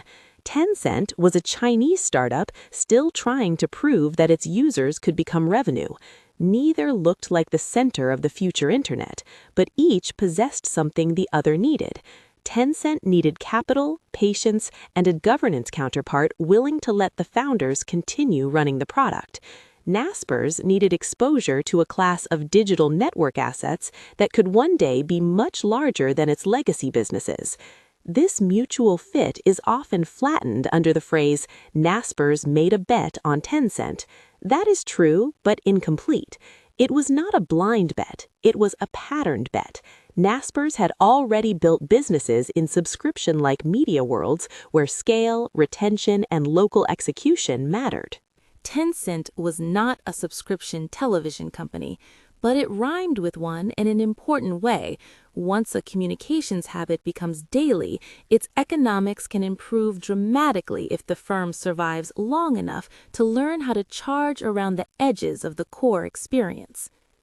MIH also appears to have brought something less quantifiable but just as valuable, a temperament less eager to seize the steering wheel than many foreign investors might have been.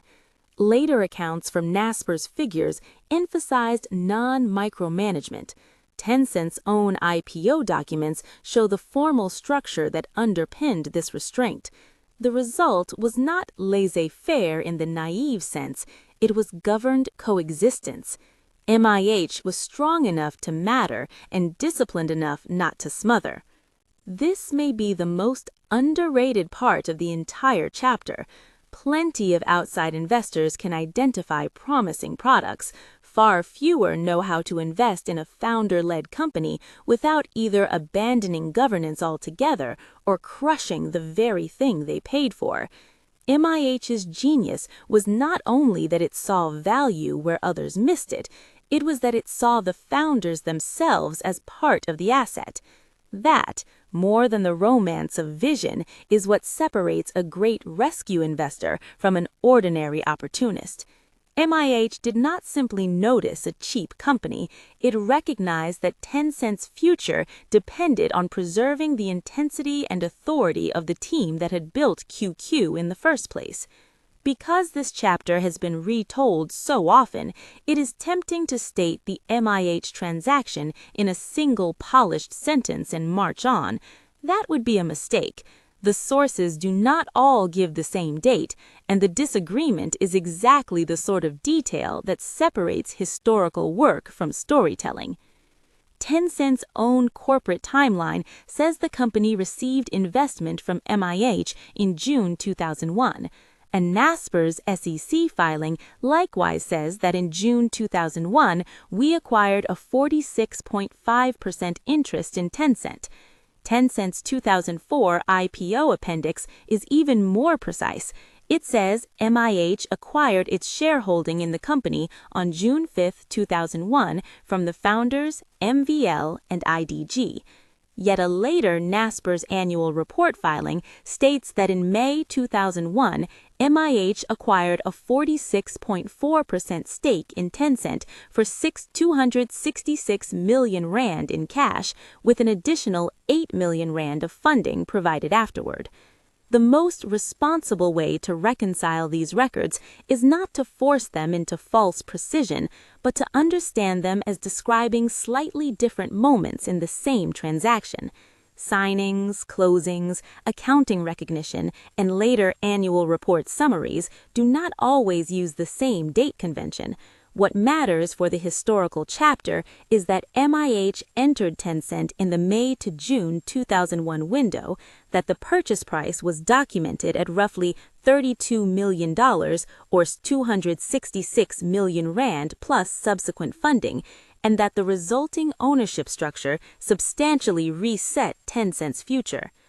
Tencent's IPO filings are especially valuable here because they tell us not merely that MIH invested, but how the ownership shifted. The filing says MIH acquired 194,186 ordinary shares from the founders. MVL transferred to MIH 369,341 ordinary shares obtained through conversion of all of its preference shares and a note. IDG converted its own preference shares into ordinary shares and transferred 245,500 of them to MIH, while also moving another block into its wholly owned subsidiary, Mandarin C. Immediately after the MIH investment, the filing states the founders and MIH each held just over 46% of the company's ordinary shares, with Mandarin C holding about 7.2%. That sentence is one of the most important in the entire episode.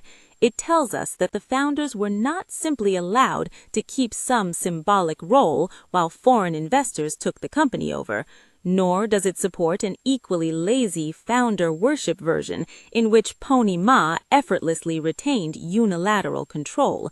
What the filings show is something more interesting and more sophisticated: parity. This nuance matters for another reason as well. Many secondary retellings say MIH gave Tencent a $60 million valuation, about 11 times the valuation of the prior year. There is some basis for that style of retelling. The academic reconstruction of Tencent's first foreign financing round says later accounts placed Tencent's assessed value around 5.5 million in 2000, and 11 times that figure would indeed land near 60 million. But the documented MIH transaction itself gives us a cleaner arithmetic anchor. 32 million for about 46.4 to 46.5% implies a straight-line equity valuation closer to 69 million. The oft-repeated $60 million figure is therefore best treated as a rounded narrative estimate from later retellings, rather than the crispest reading of the formal transaction record. This is not pedantry. It goes to the heart of what sort of story this was. The MIH deal was not a fairy tale in which a nearly worthless startup suddenly received a magical markup. It was a hard-edged, emerging market financing in a crisis period, with investors exiting, new investors entering, and founders bargaining to preserve meaningful authority. The exact transaction mechanics are part of the drama. Tencent's own filings show that the recapitalization did not stop on the day MIH entered. On July 25, 2001, and again on January 31, 2002, additional ordinary shares were issued pro rata to the existing shareholders pursuant to a funding plan adopted by the board on June 26. Nasper's filings add that the group provided additional cash funding after the acquisition. In plain language, MIH's investment was not simply a trophy purchase of a fast-growing internet property. It was part of an ongoing effort to stabilize and finance a company that was still in the act of becoming viable. This is why the timing dispute between May and June should not be waved away as trivia. It actually reminds us what kind of event we are looking at.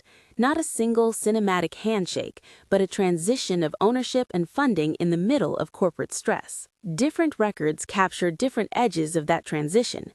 The historian's job is not to pretend the edges are identical, it is to show the shape they form together.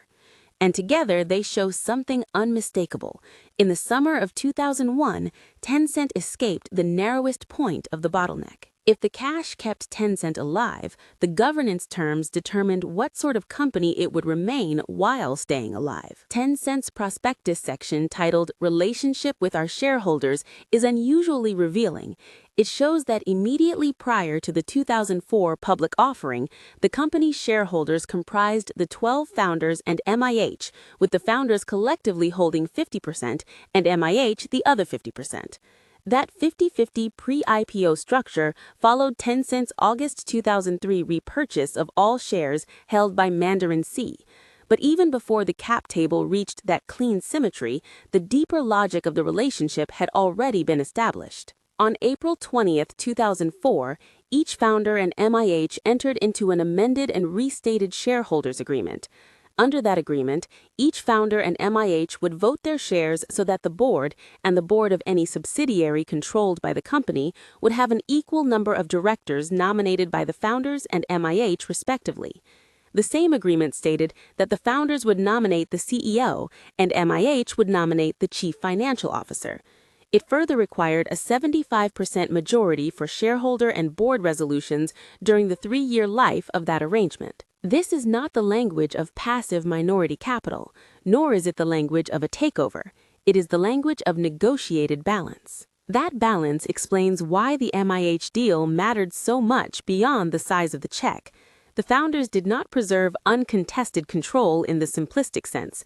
They preserved something more durable. They avoided being reduced to hired product managers inside someone else's empire. They kept parity in the board structure. They kept the CEO nomination. They kept enough weight that the company's future could not be dictated over their heads. In a crisis financing, that is often the difference between rescue and slow-motion annexation. The SEC filing from Naspers corroborates the broad equilibrium. It says that after the acquisition, the founders of QQ continued to hold 46.5% in Tencent, while the remaining 7% was held by Mandarin C. Tencent's Hong Kong filing says essentially the same thing in more formal detail, with each side holding just over 46% immediately after MIH's entry. When one combines these records with a later shareholders agreement, a consistent picture emerges. MIH did not save Tencent by overpowering it. It saved Tencent by funding it, while accepting a co-equal founder block. That is a remarkable choice in context. Many foreign investors entering China at the time were tempted by the belief that capital plus imported management discipline would naturally improve local assets. In plenty of cases, that instinct became a form of strategic arrogance. Tencent's later war with eBay's China operation would become one of the best-known demonstrations of how costly that arrogance could be.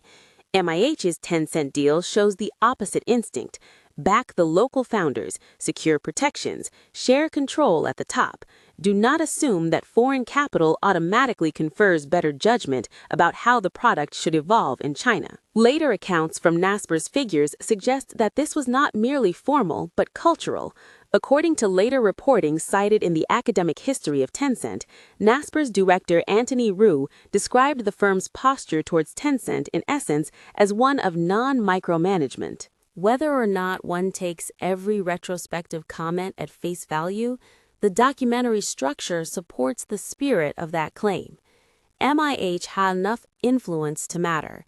It did not arrange the relationship as if the founders were there to decorate a foreign owner's cap table. Capital can save a startup from dying this quarter. It cannot by itself explain why the company deserves to live next year. Tencent still had to answer that second question. The company's own history suggests that the answer emerged through a combination of telecom-linked services and a widening category of internet value-added services. Mobile QQ, announced with Shenzhen Unicom in June 2000, was one early bridge. By itself, it did not solve Tencent's economics. What it did do was demonstrate that QQ could extend beyond the PC and into a billing and distribution environment where users were already accustomed to paying carriers for communication services. In the China of the early 2000s, that was not a side experiment. It was a clue about where monetization might become culturally and operationally possible. Tencent's official timeline then marks June 2001 not only as the month in which MIH investment arrived, but also as the month IVAS was launched. The proximity of those milestones is more than a coincidence of corporate chronology. It captures a strategic pivot. Tencent was beginning to understand that the commercial future of a messaging service might lie less in charging for the bare existence of communication and more in selling the universe around communication, identity enhancements, entertainment, virtual goods, personalization, information services, and other small digital purchases that could be bundled into everyday usage. This logic would later become one of Tencent's great strengths, but in 2000 and 2001, it was still emerging out of necessity. The company was not sitting atop a fully articulated doctrine of platform monetization. It was discovering, through pressure, that a Chinese internet communications network could make money by becoming a social operating environment rather than a mere message pipe. The evidence of improving traction appears quickly. Naspers' SEC filing says that by the end of August 2001, QQ had 36 million active registered user IDs and 2.2 million subscribers to mobile instant messaging, while Tencent.com averaged 11 million page views per day. Those are not small figures. More important, they show the outlines of a business that was widening beyond one desktop application into a broader web and mobile service ecology. MIH had not bought a static asset. It had bought an expanding communications habitat. Even so, the financial transition was not instantaneous. Tencent's own filings later record that Tencent Computer's first profit-making year was 2002, and Tencent Technology's first profit-making year was 2003. This is a useful corrective to the illusion that a rescue investment flips a switch. It does not. What it does, if well-timed, is create a survivable interval in which product strength can finally meet commercial form. Tencent needed that interval. MIH provided it. One can think of the MIH check, then, not as the complete reason Tencent survived, but as the bridge financing that allowed a new monetization architecture to mature before the company ran out of cash. That sounds less glamorous than the mythology of one brilliant bet. It is also more faithful to how companies actually live and die. Startups rarely perish because their products are bad in some metaphysical sense. They perish because their product clocks and financing clocks fall out of sync. Tencent's product clock was ahead of its financing clock. QQ was already important to users before Tencent had fully learned how to monetize importance. MIH's investment helped resynchronize those clocks. This is also why the investment structure mattered as much as its size.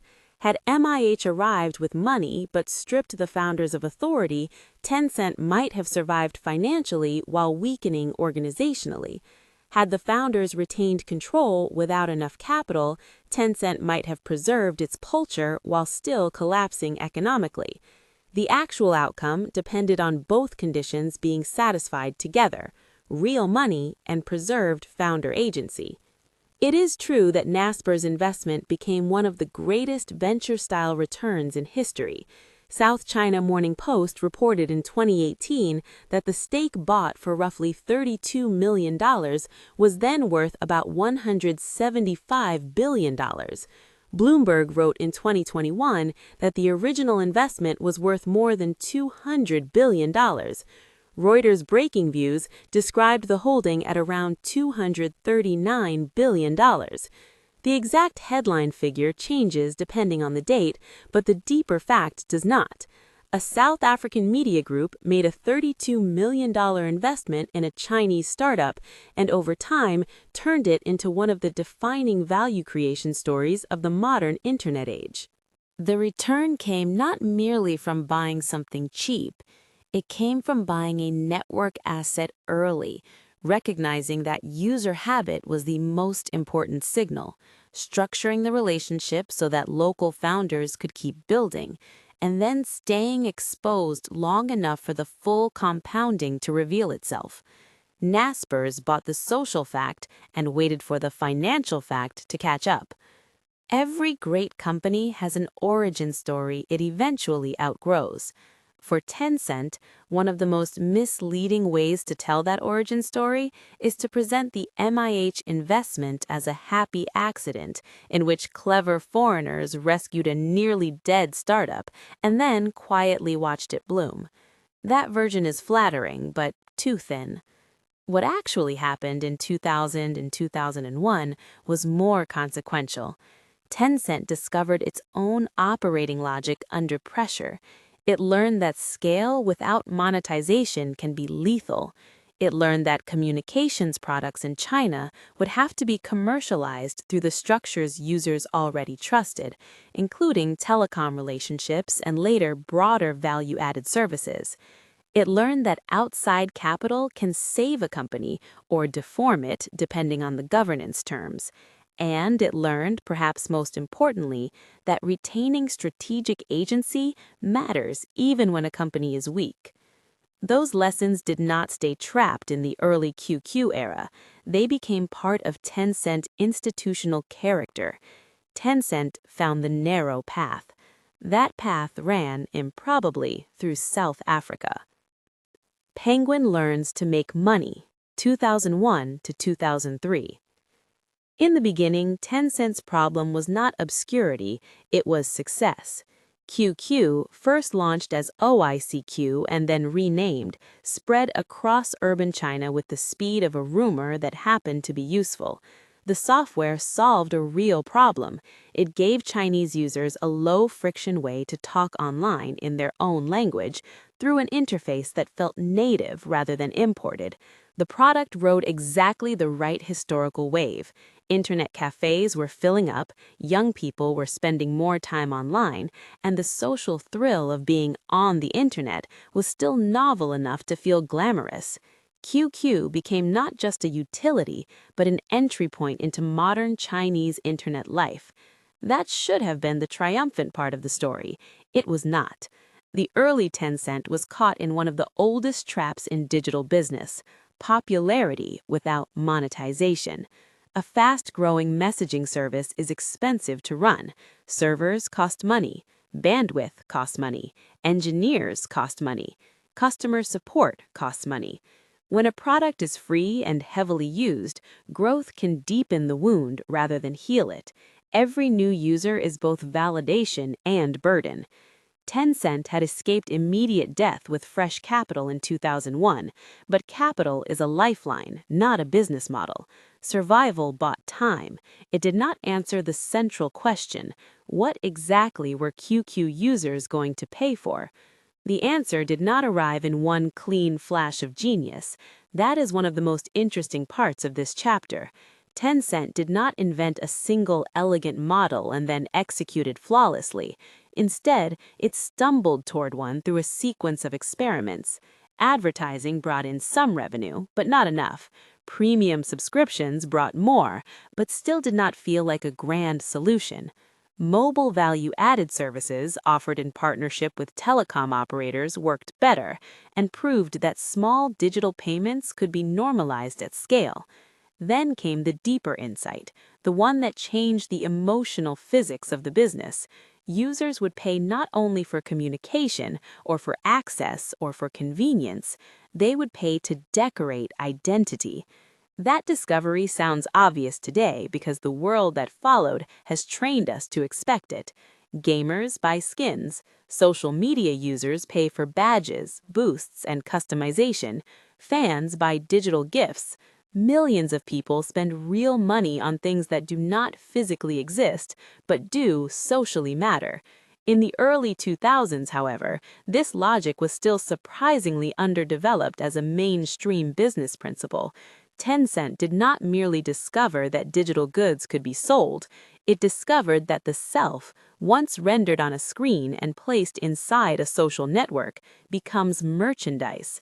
The years from 2001 to 2003 were the crucible in which this realization took shape. Tencent management learned that payment rails matter as much as product design, that youth culture can be more economically powerful than conventional adult assumptions, and that the line between communication and entertainment is thin enough to disappear. QQ was not just chat software, it was becoming a place where people assembled a version of themselves and displayed it to others. Once that happened, the Penguin did not just have users, it had consumers.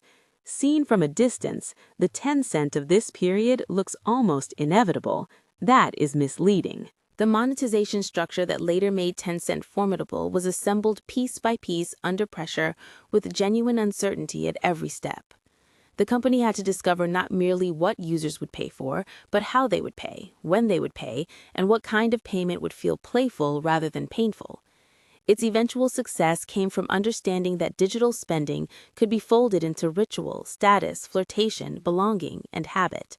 That is a richer insight than charge a fee. It is the seed of an empire. The most intuitive revenue model for an internet company in the early 2000s was advertising. If you have traffic, you sell attention. That basic formula did apply to Tencent, and online advertising did become part of the business. But in this period, it was not yet the engine that could carry the company. The online advertising market in China was still young, marketers were still learning what internet inventory was worth, and Tencent itself was still growing into a more developed portal and media environment. Messaging traffic and community traffic are economically useful, but they do not automatically translate into a mature ad machine. Tencent's later disclosures make the imbalance clear. In 2004, online advertising was a visible business line, but it remained small beside value-added services. For that year, Tencent reported roughly RMB 54.8 million in online advertising revenue, compared with RMB 439.0 million from internet value-added services and RMB 641.2 million from mobile and telecommunications value-added services. In other words, advertising existed, but it was still the supporting cast rather than the star. Even when advertising grew quickly, it was growing from a small base. This matters because it shaped management psychology. If advertising had matured fast enough, Tencent might have become a more conventional ad-funded portal with chat attached. Instead, the weakness of advertising forced the company to search elsewhere. Constraint sharpened the company's imagination.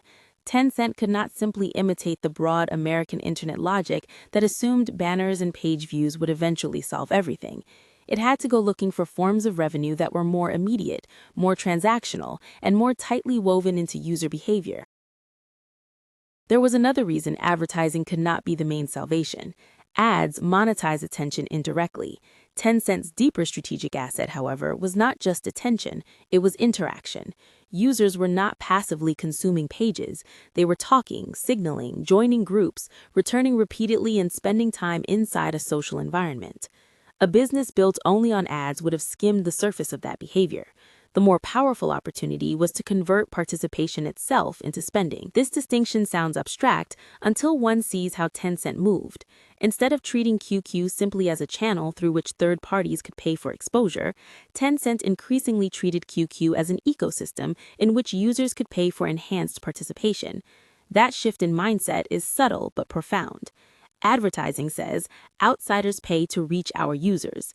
Value-added services say, users pay to enrich their own experience within our world. The second model is usually harder to invent, but once it works, it tends to produce stronger loyalty and more defensible economics. Tencent did not abandon advertising, nor should it have. Ads remained useful and later became a much larger business, but during 2001 to 2003, advertising taught the company an important negative lesson. Enormous user engagement does not necessarily mean enormous ad monetization, especially in an immature market. If Tencent wanted to convert QQ's social density into cash, it needed something closer to the pulse of user desire. It needed a model that monetized not the fact that people were gathered, but the reasons they wanted to gather in the first place. The next great lesson came not from the desktop internet alone, but from the overlap between the internet and the mobile phone. This was crucial because China in the early 2000s was not a simple copy of the American consumer internet. Mobile adoption was exploding. By the end of 2003, China had roughly 268.7 million mobile phone users, while internet users were roughly 79.5 million. In raw social reality, the mobile handset was already a mass object on a scale the personal computer had not reached. Tencent saw this overlap early. In 2000, the company began introducing mobile QQ services with telecom partners such as Shenzhen Unicom and Guangdong Mobile. These services let users send and receive QQ-related messages through mobile channels, check user status, and maintain continuity between the PC-based social graph and the handset in a pocket. The product itself may sound limited from a modern perspective, but economically it was transformative. Telecom operators already had billing relationships with customers. They knew how to collect small, recurring charges. Tencent, by partnering with them, could ride existing payment rails rather than waiting for credit card-based internet commerce to become normal. This is a point worth lingering on. Many digital businesses fail not because the product lacks appeal, but because the payment mechanism is awkward, mistrusted, or simply unavailable. Early 2000s China did not offer a deeply developed landscape of frictionless digital payments for youth internet services. Carrier billing, by contrast, was concrete, familiar, and immediate. The mobile operator could appear on the bill or deduct value through the channels users already understood. Tencent was not merely selling a service, it was borrowing trust from the telecom system. The company's own releases from this era show how aggressively it explored the space. By 2002, Tencent was describing a diversified wireless services lineup that extended beyond mobile QQ itself into chat services, ringtone and picture downloads, and WAP-related offerings. In regional operator rankings, Tencent's mobile services performed strongly enough to earn public mention as a leading service provider. This was not a side experiment. It was becoming a serious economic layer under the company. The significance of mobile value-added services was larger than the revenue line alone. They taught Tencent several lessons that would matter later. First, small payments could be industrialized. A user did not need to spend a lot at once to become valuable. Many users, spending a little and spending repeatedly, could build a very substantial business.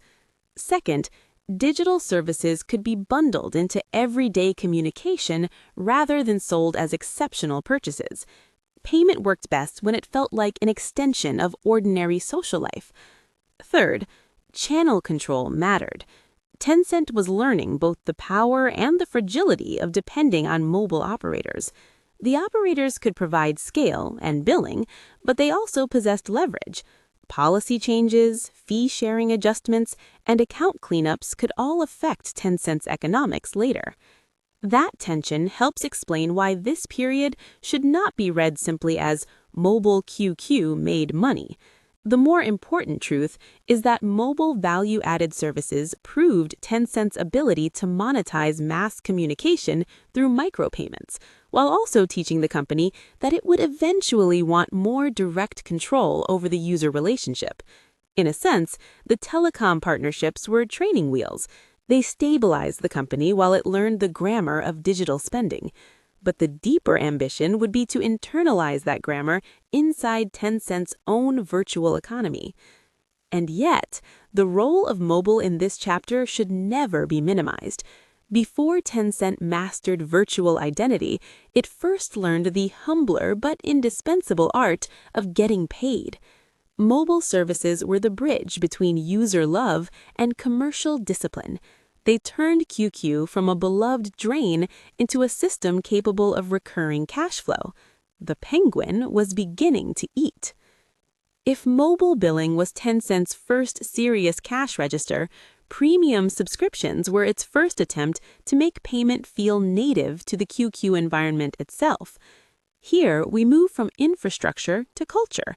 A telecom-linked service teaches users that digital communication can cost money.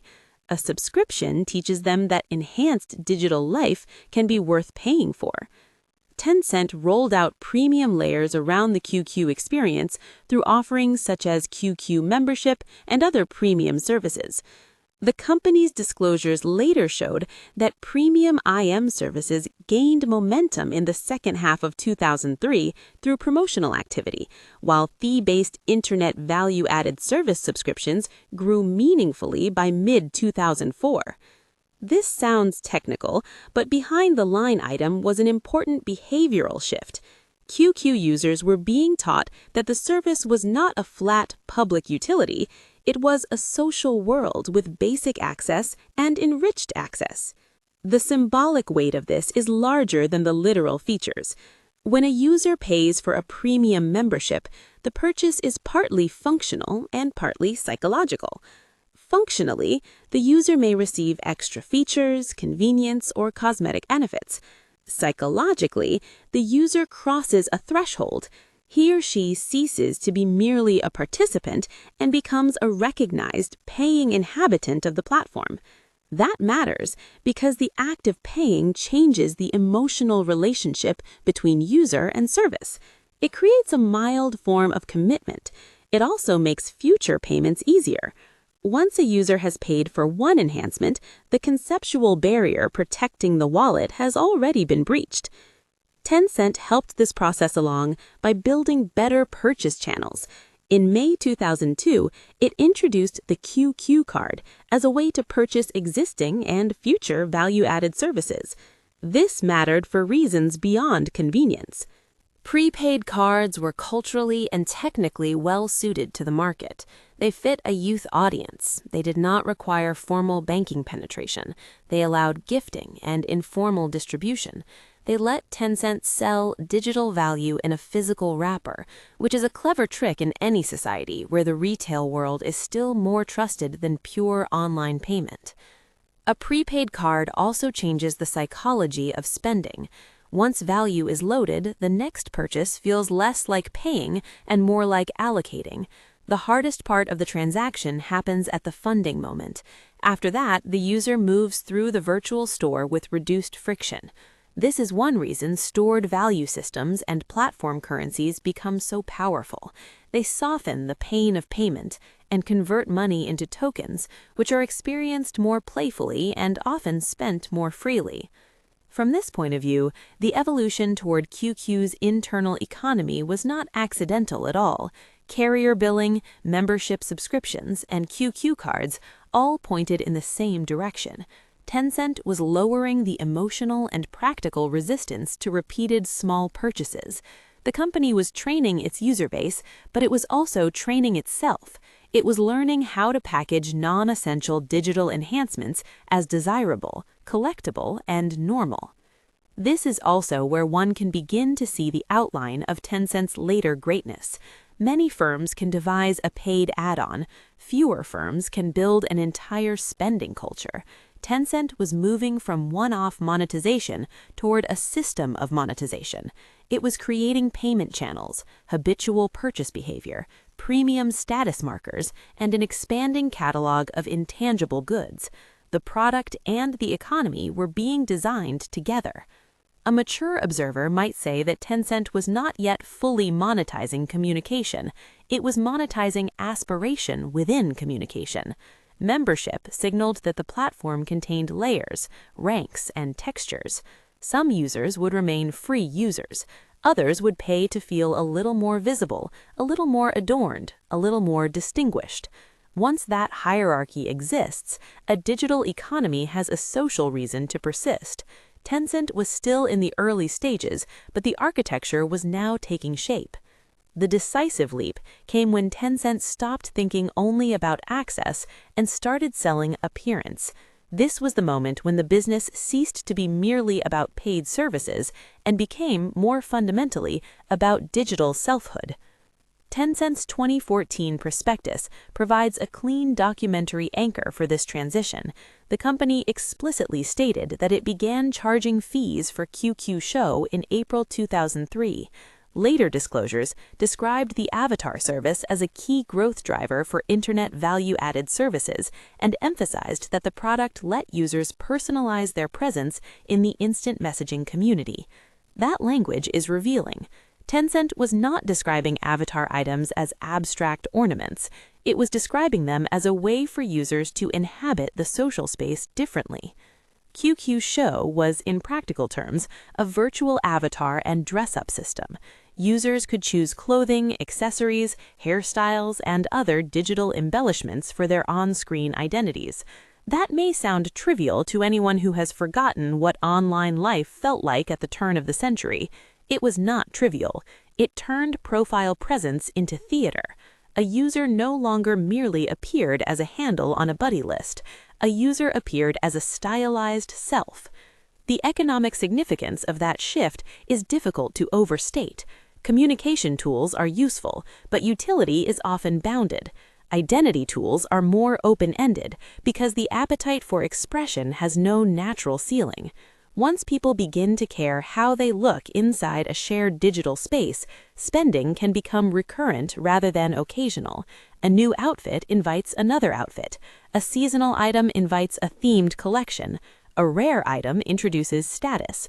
A polished item introduces aspiration. The catalog becomes a social mirror in which users shop not for function, but for self-presentation. Tencent's success here was not simply that it copied the idea of avatars from elsewhere and localized it. The deeper success was contextual. QQ already possessed what most avatar systems lack: an enormous, active, socially dense user base that saw one another repeatedly. Identity goods become valuable only when there is an audience. A beautiful costume in an empty room is economically worthless. A costume worn in front of friends, classmates, flirtation targets, rivals, and strangers is charged with meaning. Tencent had already built the room. QQ Show let it begin charging for the costumes. This is where the psychology gets interesting. Teenagers and young adults, who formed a large share of QQ's user base, were especially suited for this model. Adolescence and early adulthood are periods of intense experimentation with image, belonging, and status. Offline, those desires express themselves through clothing, slang, taste, and social rituals. Online, QQ Show gave them a new stage. What Tencent discovered, whether fully consciously at first or not, was that digital environments do not abolish status competition.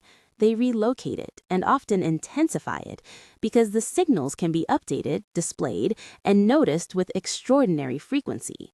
One secondary account from later reflection captured the mood well. Chinese teenagers were, in some cases, willing to spend money on clothing for their avatars rather than for themselves. Even if that phrasing carries some journalistic flourish, it points to something true. QQ Show worked because the avatar was not treated as fake. It was treated as socially consequential. A digital body can matter when it moves through a social field thick with attention. The presence of platform currency deepened the loop. Qcoin and related prepaid mechanisms made virtual spending easier to execute and easier to repeat. Once users were holding a digital token that could be exchanged for status-bearing goods, Tencent had effectively built a miniature consumer economy inside the chat platform. The company was no longer restricted to subscriptions or ads. It could sell endlessly renewable desire. And desire is the key word. QQ Show monetized longing more elegantly than it monetized need. Users did not need a particular hat, aura, hairstyle, or costume. They wanted it, or wanted what it said, or wanted the feeling of browsing, or wanted the momentary thrill of becoming more visible than the person next to them. This is one reason virtual goods are so powerful as a business model. Their production cost after creation is tiny, but their social meaning can be large. The economics are software-like. The motivation is emotional. Tencent's own language about the avatar business underscored another strategic point: community effect. The success of avatar services demonstrated that the instant messaging platform Social Graph could be leveraged to promote other new services. In plain English, once users cared about identity expression in QQ, Tencent gained a reusable engine for launching adjacent products. Avatars were profitable, yes, but they were also proof that the platform could convert social participation into demand across categories. In retrospect, QQ Show looks uncannily early. The company had discovered, years before many Western firms made the same leap at scale, that digital identity is not fluff attached to a network. It can be the economic heart of the network. The real breakthrough was not that users bought pixels. It was that Tencent learned those pixels were carrying reputation, aspiration, flirtation, belonging, and play. That is not a decorative side business. That is a marketplace built from human nature itself. It would be tempting to narrate Tencent's breakthrough as a universal law of the internet and stop there. That would miss the specifically Chinese conditions that made the model unusually powerful in this exact period. First, the ratio between mobile penetration and internet penetration mattered enormously. In the early 2000s, many Chinese consumers encountered modern digital life not through a long apprenticeship on personal computers with credit cards and broadband at home, but through a more improvised combination of mobile phones, shared computers, internet cafes, school networks, and prepaid spending habits. Tencent's hybrid strategy fit that world beautifully. It connected PC-based social interaction with mobile billing and mobile communication. The company was not forcing users into an imported model of online commerce. It was meeting them where they already lived. Second, Chinese youth culture gave QQ unusual social charge. QQ was not merely a messaging tool for professionals. It was a youth habitat. For many young users, especially in cities, the service was tied to friendship, flirtation, gaming, school life, and the performance of modernity.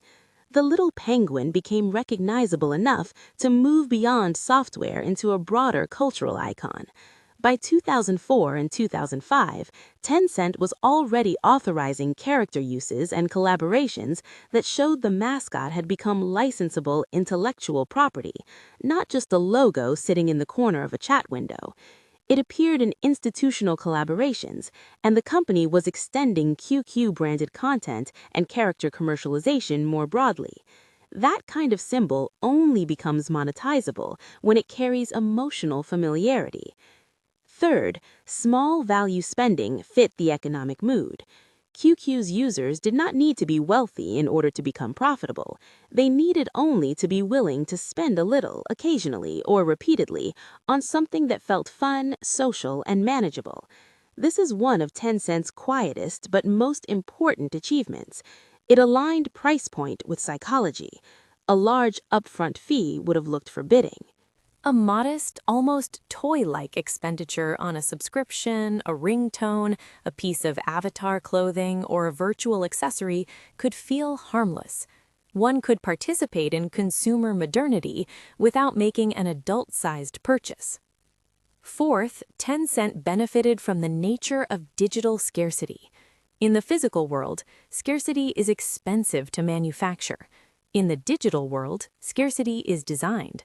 A company can create tiers, limited items, themed sets, badges of membership, and seasonal rotations at comparatively low cost. For a user base hungry for expression, this is economic alchemy. Cheap to produce goods acquire socially expensive meaning. Tencent did not have to invent human status behavior. It only had to provide a visually legible system through which that behavior could unfold. Fifth, community density amplified monetization. This is not just a matter of having many users. It is a matter of users seeing one another repeatedly in a recognizable environment. A platform with isolated, sporadic usage makes identity goods harder to sell. A platform with frequent, visible, reciprocal interaction makes them easier. QQ's messaging graph, chat culture, and growing entertainment ecosystem created precisely the sort of repeated social visibility that turns customization into signal. The product was not monetizing isolated individuals, it was monetizing the relations among them. Finally, there is a cultural point that should be made carefully but directly. The idea that a digital item is not real has always been somewhat naive. Humans constantly invest meaning into symbols, costumes, rituals, and marks of belonging. School uniforms, branded shoes, luxury handbags, wedding rings, military medals, club memberships, and collectibles all demonstrate the same principle. The social meaning of an object matters more than its material substrate.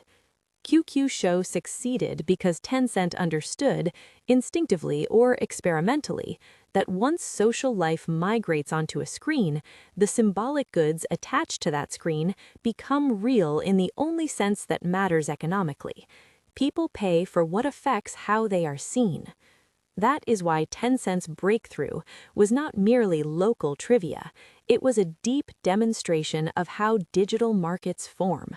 The company found a product-market fit not just between software and users, but between symbolic selfhood and a particular national moment in technological adoption. China in the early 2000s was a country moving rapidly into networked life, with vast youth energy, uneven payment infrastructure, explosive mobile growth, and an appetite for new forms of social expression. Tencent built the ideal machine for that environment. By the time one reaches 2004 and then glances forward to 2005, the shape of Tencent's new business system is unmistakable. What had begun as scattered attempts to stop the bleeding was hardening into a repeatable model. The financial disclosures tell the story with admirable bluntness. In 2004, mobile and telecommunications value-added services remained Tencent's largest revenue stream, generating about RMB 641.2 million. Internet value-added services reached about 439.0 million and were growing rapidly. Online advertising, though rising, remained far smaller at about 54.8 million. Within Internet value-added services, avatar-related offerings were important enough that Tencent singled them out as a key driver. The company further noted that avatars let users personalize their presence in the instant messaging community and demonstrated the powerful community effect of the platform. That language deserves a second reading because it reveals management's conceptual maturity. Tencent was no longer merely reporting that a feature sold well, it was explaining why the feature sold well. Avatar spending was profitable because it was embedded in a social graph and because personalized presence increased the richness of interaction. This is almost a miniature theory of platform monetization. If users treat the digital environment as socially meaningful, then services that intensify that meaning can become both sticky and lucrative. By 2005, the logic deepened. Tencent reported that Internet value-added service revenue rose sharply again, driven by online identity and community services, avatars, online games, and newly launched products such as QZone, QQ Pet, QQ Tong, and QQ Fantasy.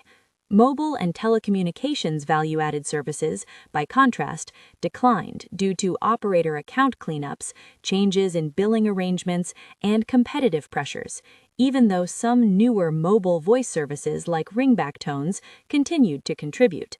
The balance of power inside Tencent was shifting. The company was becoming less dependent on operator-mediated services and more reliant on its own internally generated social and entertainment economy. This transition is crucial to understanding the historical importance of 2001 to 2003. Those early years did not simply produce revenue. They produced a strategic template. Tencent learned to layer business models rather than choosing only one. Advertising monetized attention at the edge. Mobile services monetized the bridge between telecom infrastructure and digital communication. Premium membership monetized enhanced participation. Virtual goods monetized identity, status, and play. Games could then monetize competition and collection. Community services could monetize presence. The penguin was no longer just learning how to make money, it was learning how to make money from multiple emotional states. One of the best businesses in the world is a business that can transform different human impulses into distinct but interoperable product lines. Tencent was discovering exactly that kind of architecture. Some users would pay for convenience, some would pay for visibility, some would pay for entertainment, some would pay because a stored value card was already in hand and the marginal purchase felt painless. Some would never pay directly but would still attract advertisers. The user base was not monetized in a single, uniform manner. It was segmented by motive, yet integrated by platform. This is also where the seemingly quaint details of the era take on greater significance. QQ cards were not just cards, they were distribution rails. QCoin was not just virtual money, it was abstraction technology for spending. Avatar outfits were not just clothes for cartoon bodies, they were a proof of concept that digital identity could sustain a durable economy. Character licensing was not just merch flair, it was evidence that QQ had crossed from software utility into youth culture and intellectual property. Mobile QQ was not just a service, it was a bridge through which Tencent learned both the power and the limitations of operator-controlled monetization. In a narrow sense, Tencent's chapter from 2001 to 2003 is about survival after the dot-com crash and the search for revenue inside a wildly popular messaging platform. In a broader sense, it is about a company accidentally assembling one of the great commercial grammars of the internet age. The grammar goes like this: build a dense social environment, reduce payment friction, let users perform identity inside that environment, and then sell them the means of distinction, belonging, and play. Once one understands that grammar, much of Tencent's later history feels less surprising. The company did not emerge from these years fully formed, but it emerged with something more valuable than a single profitable feature. It emerged with a way of thinking. That way of thinking would later scale into games, social platforms, content ecosystems, and payment infrastructure on a much larger canvas. Yet the DNA is already visible here, in the humble and strangely profound act of selling an online jacket to a teenager who wanted to look a certain way to friends on a buddy list. In that sense, this chapter of Tencent's history is not a side chapter about revenue mechanics. It is the chapter in which Tencent discovered the deep economics of online life. The company realized that once millions of people treat a digital environment as a place where identity matters, an entire consumer civilization can be built inside it. The Penguin learned to make money, yes, but more than that, it learned what kind of world it was actually running. The IPO and the Gaming Awakening, 2003 to 2007. By the middle of 2004, Tencent was no longer the fragile Shenzhen messaging company that had once worried about how to pay server bills for a free chat product. It had survived the era when growth felt almost parasitic, devouring bandwidth and cash faster than the company could invent ways to monetize it.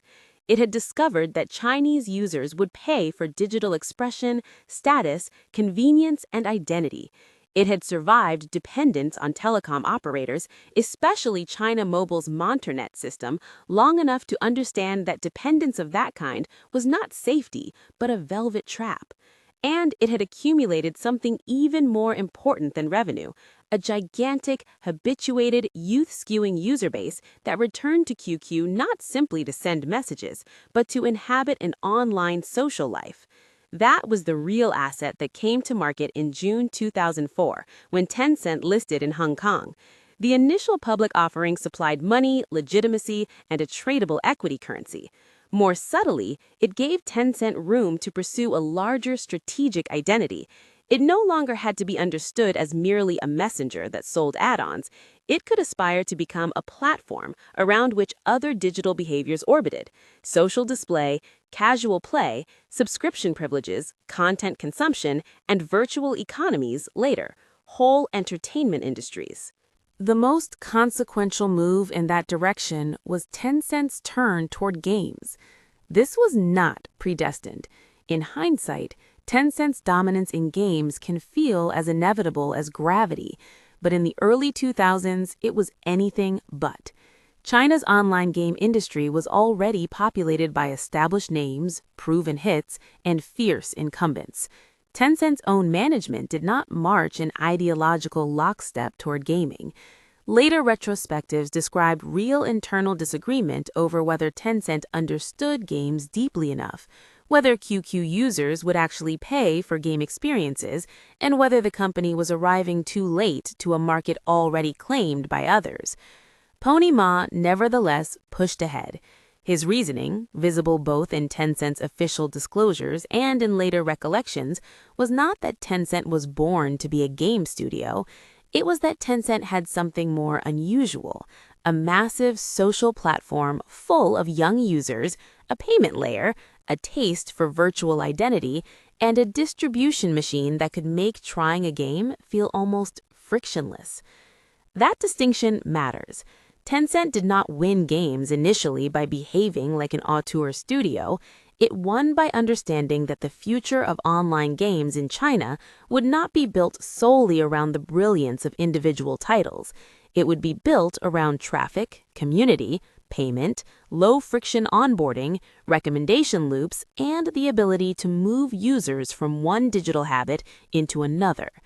Tencent approached gaming as an extension of the social internet. A standalone game company asked, "How do we make a hit?" Tencent increasingly asked, "How do we turn our network into a habitat in which hits can spread?" A note on one oft-repeated number is worth making at the outset. Tencent's 2004 Hong Kong offering indeed raised roughly $200 million, but later Tencent investor materials described the company's market capitalization at IPO as about $0.8 billion, not the much higher figure that often appears in looser retellings. That correction is not a trivial accounting footnote. It reminds us how comparatively small Tencent still looked at the moment it went public. The colossus existed in embryo, not in scale. The company that would later become one of the most valuable businesses on earth was, in mid-2004, still something like a dangerous idea wrapped in a modest balance sheet. The years from 2003 to 2007 were therefore not simply a tale of financial expansion. They were the years in which Tencent discovered what kind of machine it actually was. The IPO marked the financial opening of that period. Gaming marked the strategic awakening. Between the two, Tencent learned to convert audience into ecosystem, ecosystem into habit, and habit into an industrial advantage that its rivals would eventually find maddeningly hard to counter. To understand why the IPO mattered, it helps to remember how Tencent looked just before it. Tencent's earlier commercial breakthroughs had come from products adjacent to communication, rather than from communication itself. Mobile QQ and telecom-related value-added services had proven that QQ's user base could be monetized through services linked to the mobile network. Internet value-added services had shown that digital goods, status products, and identity decoration could generate real demand. QQ Show, launched in 2003, had been especially revealing. It was not simply a novelty that let users dress digital avatars. It proved that Tencent's users experienced the internet socially and performatively. They were willing to pay for the appearance of self in a digital community. That insight quietly widened Tencent's strategic horizon. A company whose users paid for avatar clothing, premium status, and membership privileges had already crossed an important line. It was no longer selling software. It was operating a social environment.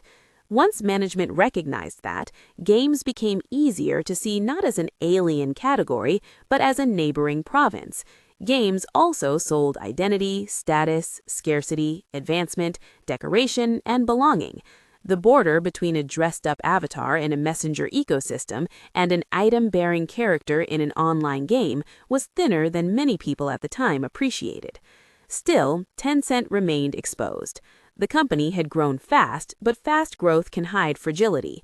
Its earlier profits owed much to relationships with telecom operators and the still young economics of mobile value-added services. Pony Ma and his colleagues had reasons to worry that the rules of this environment could change in ways Tencent did not control. Building long-term independence required three things: a stronger balance sheet, more internally controlled revenue streams, and a broader set of behaviors that kept users inside Tencent's universe, rather than merely passing through it. A public listing in Hong Kong was therefore not only about prestige, it was about insulation and optionality. Insulation, because new capital reduced financial vulnerability and dependence. Optionality, because a listed Tencent could invest, acquire, recruit, and expand with more confidence. In later years, the outside world would often describe Tencent's greatest talent as copying, distributing, licensing, or partnering rather than inventing from pure blue sky. Even if one grants part of that description, it misses an important truth. To execute that kind of strategy at scale, a company first needs capital, legitimacy, and time. The IPO supplied all three. Tencent's shares began trading on the main board of the Hong Kong Stock Exchange on June 16, 2004. The company's own announcement stated that it priced the offer at HK$ 3.70 per share, the top end of the indicated range, and that it received net proceeds of about HK$ 1.4378 billion. Gross proceeds were around HK$ 1.56 billion, roughly US $200 million at the time. Market reports indicated strong investor demand, with the retail tranche massively oversubscribed and the clawback mechanism triggered. For a mainland internet company, and particularly for one still associated in many minds with a chat product for young people, this was no small endorsement.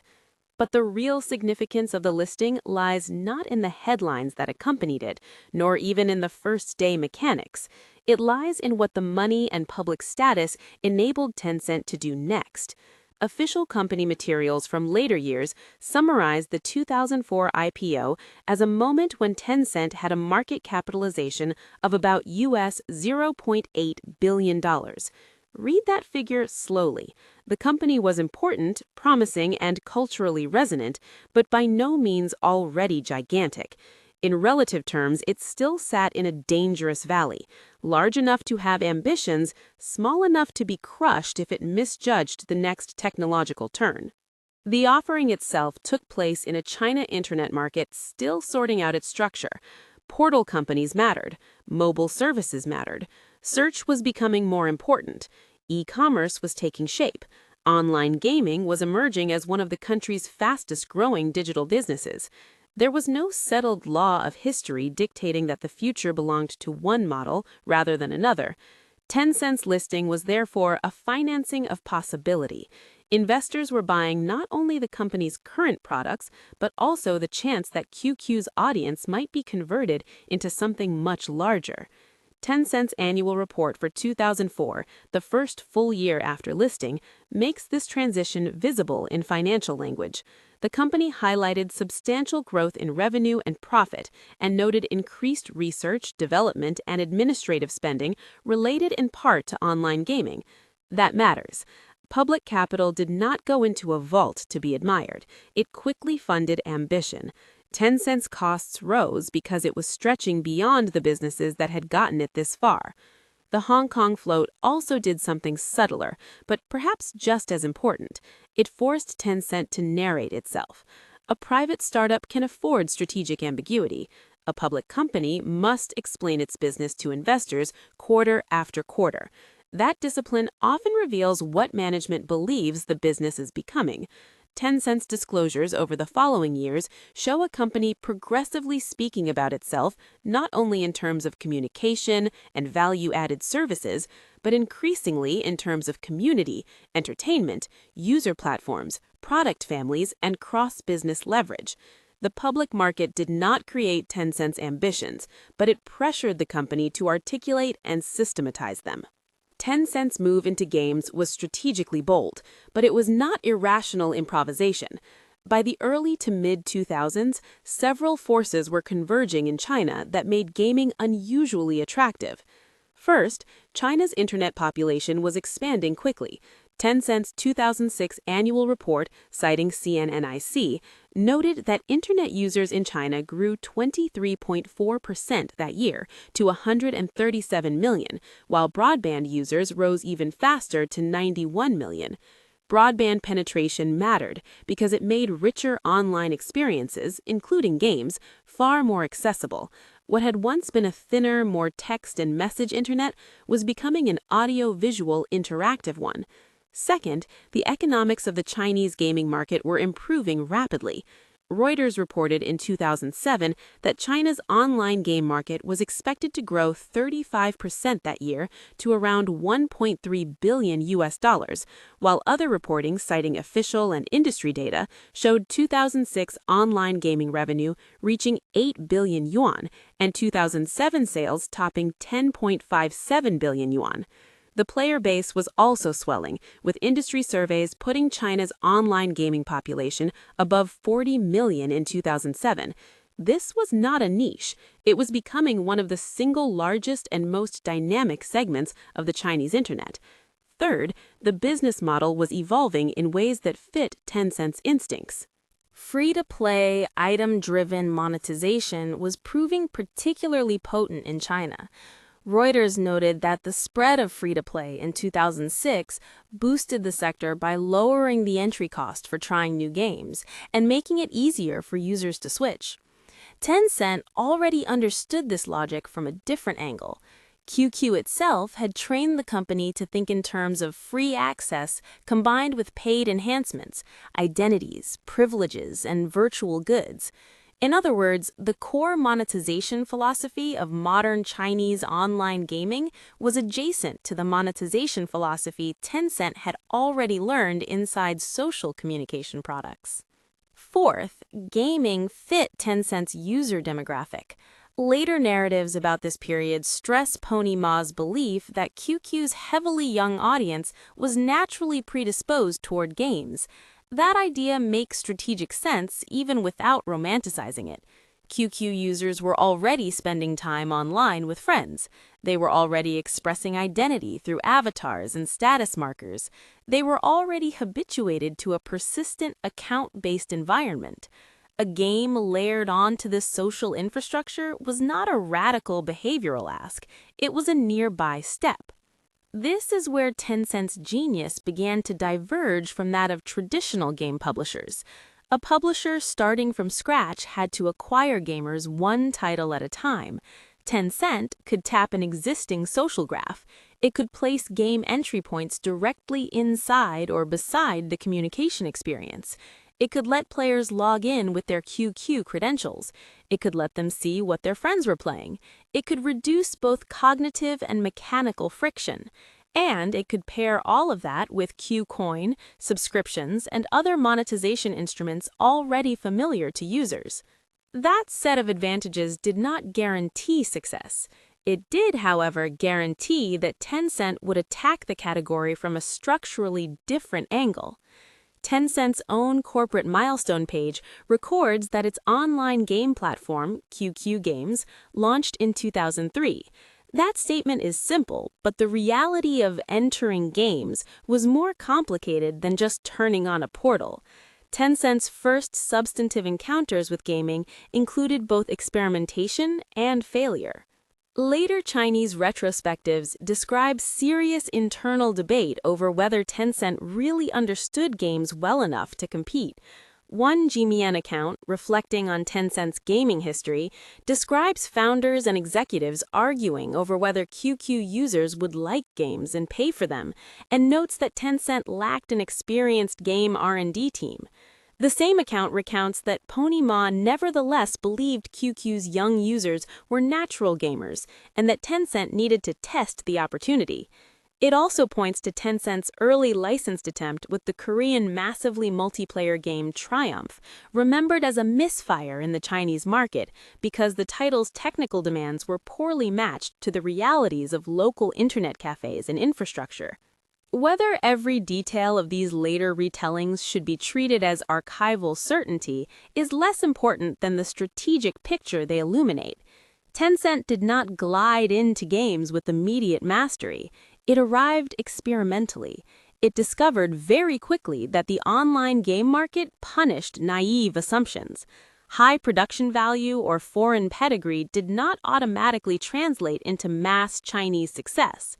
Infrastructure mattered, payment mattered, local usage patterns mattered, distribution mattered, and, perhaps most importantly, product-market fit in games was inseparable from community dynamics. That early stumble may actually have helped Tencent. Failure taught the company not to think like a conventional importer of supposedly premium content. It nudged Tencent toward a more grounded understanding of what it could uniquely contribute. Not necessarily the best standalone game on day one, but the best connection between games and an existing social ecosystem. If Tencent's first serious brush with large online games was bruising, its casual game strategy was far more promising. QQ Games was the bridge between chat and gaming, and it embodied Tencent's platform instincts beautifully. Tencent's own 2004 corporate news releases capture the growth curve vividly.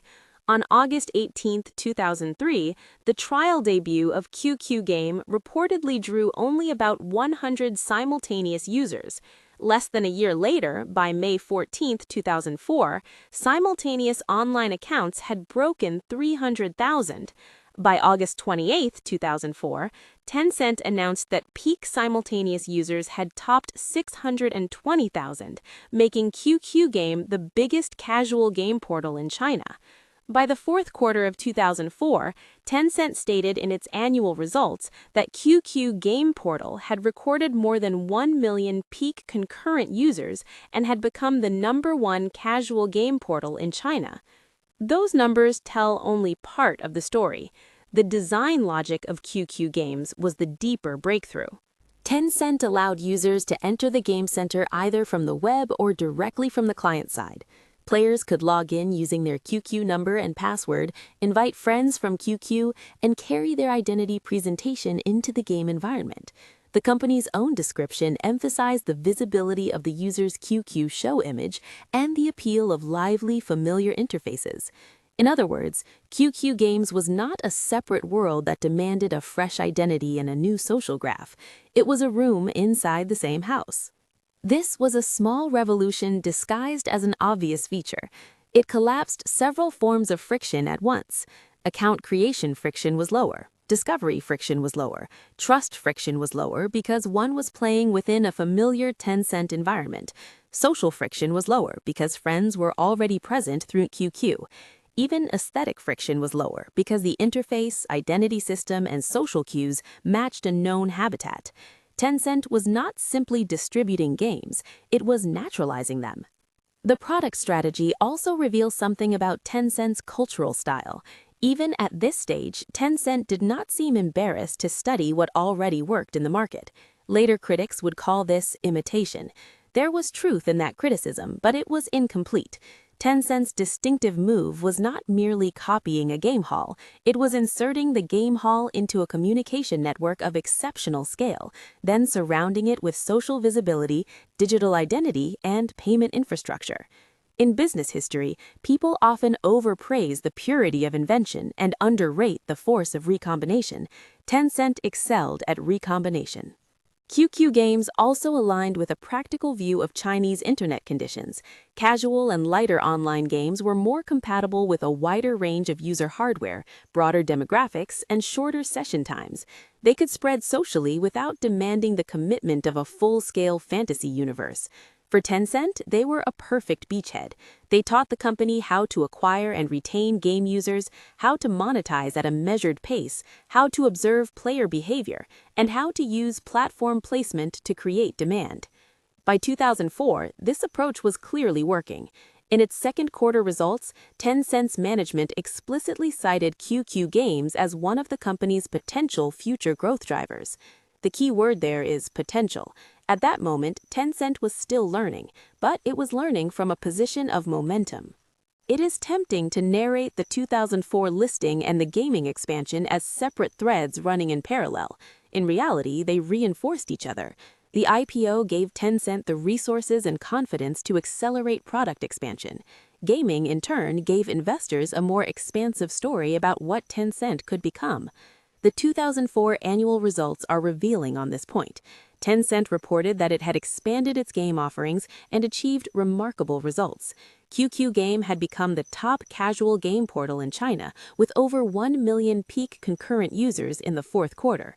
The company had soft-launched QQ Tong, its first advanced casual game, in late December 2004 for open beta testing, and said it planned to launch QQ Fantasy, its first self-developed MMOG, in the third quarter of 2005. Management stated explicitly that it expected online games to become an important revenue driver later in 2005. That is a remarkable sequence when one pauses over it.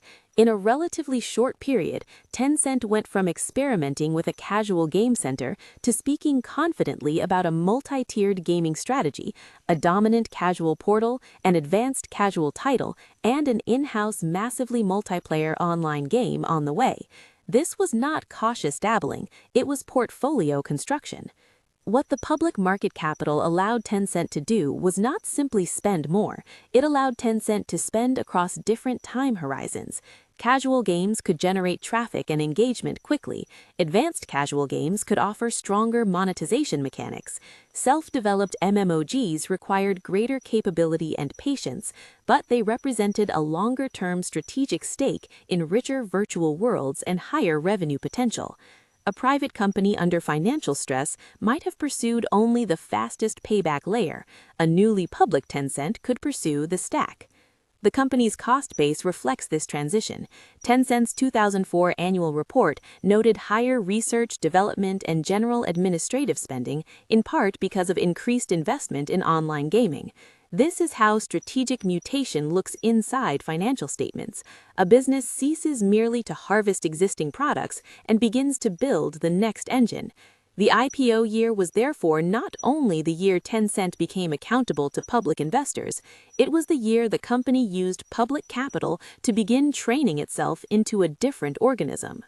If 2004 proved Tencent could attract and organize gamers, 2005 showed it could begin to build game businesses of different kinds.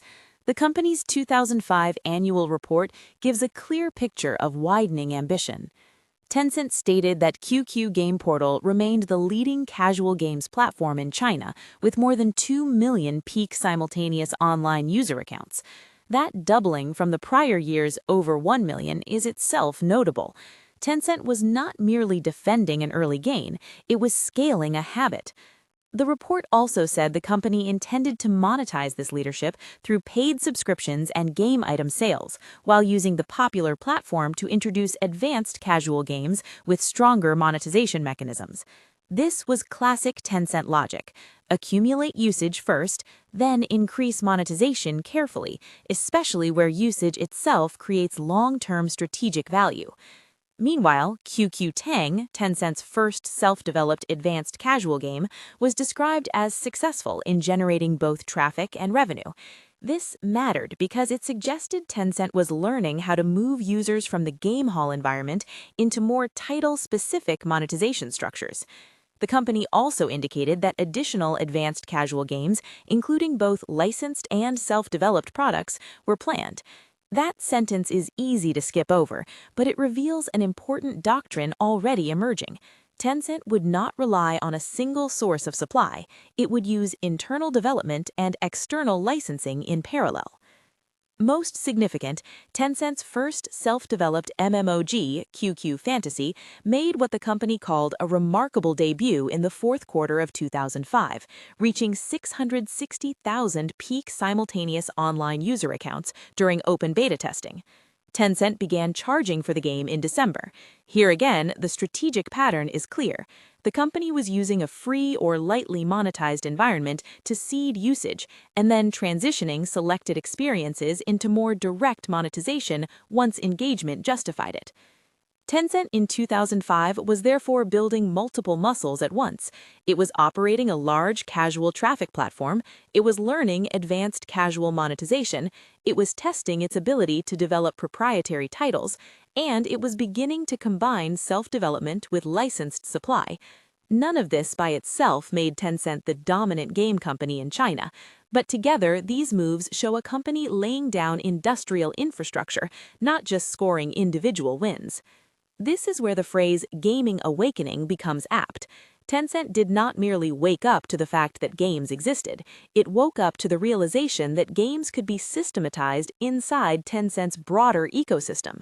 The company could use QQ as a funnel, identity layer, community engine, and recommendation channel.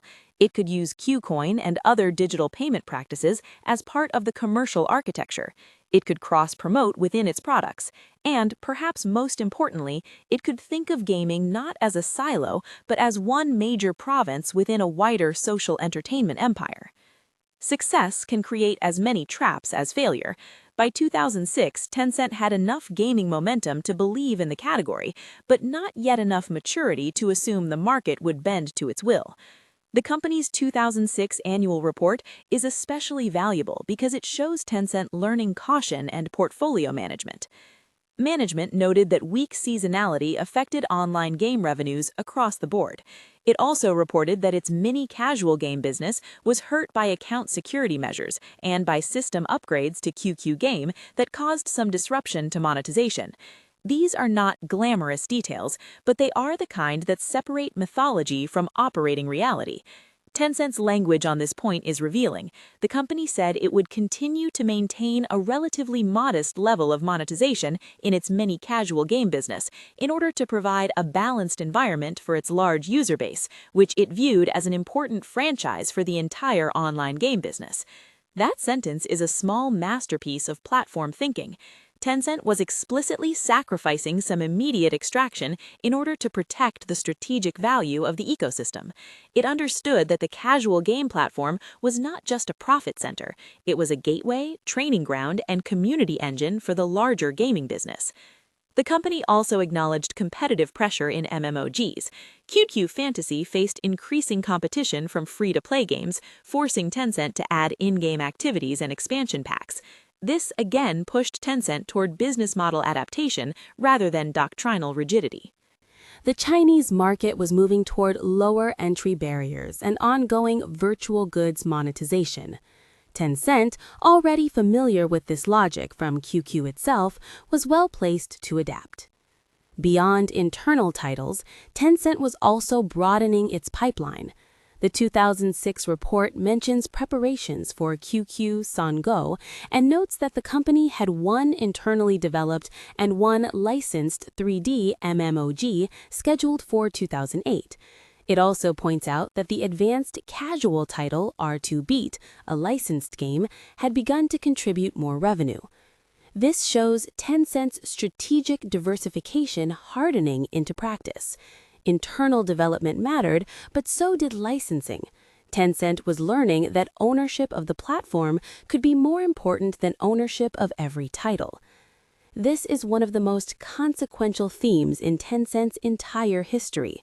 Many game companies think first in terms of title creation. Tencent increasingly thought in terms of portfolio construction atop a distribution and social platform. That approach has obvious disadvantages. Licensed games can carry lower margins. Investee studios can be risky. But it also has enormous strengths. It broadens optionality. It reduces dependence on any single creative team. It lets the company benefit from external innovation while supplying internal traffic, payment, and operational muscle. By the end of 2006, Tencent was not yet the unquestioned emperor of Chinese gaming, but it had learned some of the most valuable lessons required to become one. Do not over-monetize the gateway, do not rely on one business model, do not assume self-development is enough, and do not confuse a game business with a game title. Tencent's 2007 annual report contains one of the most important lines in the story. In our online game business, 2007 was a year of foundation building. This is not the language of a company bragging about a single smash hit. It is the language of a company constructing an industrial system. Tencent said it focused on 3 areas in 2007: building its user platform and exploring ways to use that platform to promote new games, strengthening internal research and development, and building partnerships with high-quality game studios to publish their games on Tencent's platform. Those 3 priorities, taken together, practically define the Tencent gaming model of the next era. The platform piece came first for a reason. Tencent reported that QQ Games' peak concurrent users grew 40% to reach 3.8 million by the end of 2007. More important than the number was the interpretation. Tencent said its platform allowed users to learn about, test play, and pay for a game very easily, and facilitated the spread of the game through community effects. It called this the most significant differentiation of its game business from pure-play companies. That is perhaps the single cleanest statement of Tencent's gaming thesis from the period. The company did not claim that its edge was artistic genius, nor did it say it would outspend everyone on development. It claimed that its edge was platform effect: easy discovery, easy trial, easy payment, and social propagation. In modern language, one might call this lower activation energy combined with stronger coupling. Tencent made it easier for users to begin and easier for users to pull one another in. The second pillar was internal capability. Tencent pointed to the successful launch of QQ Sango, a self-developed MMOG, and said progress in internal R&D was further demonstrated by QQ Speed, a self-developed racing game that launched successfully in the first quarter of 2008 and exceeded 400,000 peak concurrent users in March. Internal development mattered not only for economics, but for learning. It gave Tencent direct experience in design, operation, balancing, live service management, and player retention. The third pillar was partnerships and external supply. During 2007, Tencent said it secured a number of new titles through partnerships, including the acquisition of a majority stake in Shenzhen Domain Computer Network Company Limited, the licensing of Dungeon and Fighter from Neopol and Samsung, and the licensing of Crossfire from NeoWiz, among others. These would prove epochal decisions. At the time, though, Tencent described them with admirable sobriety.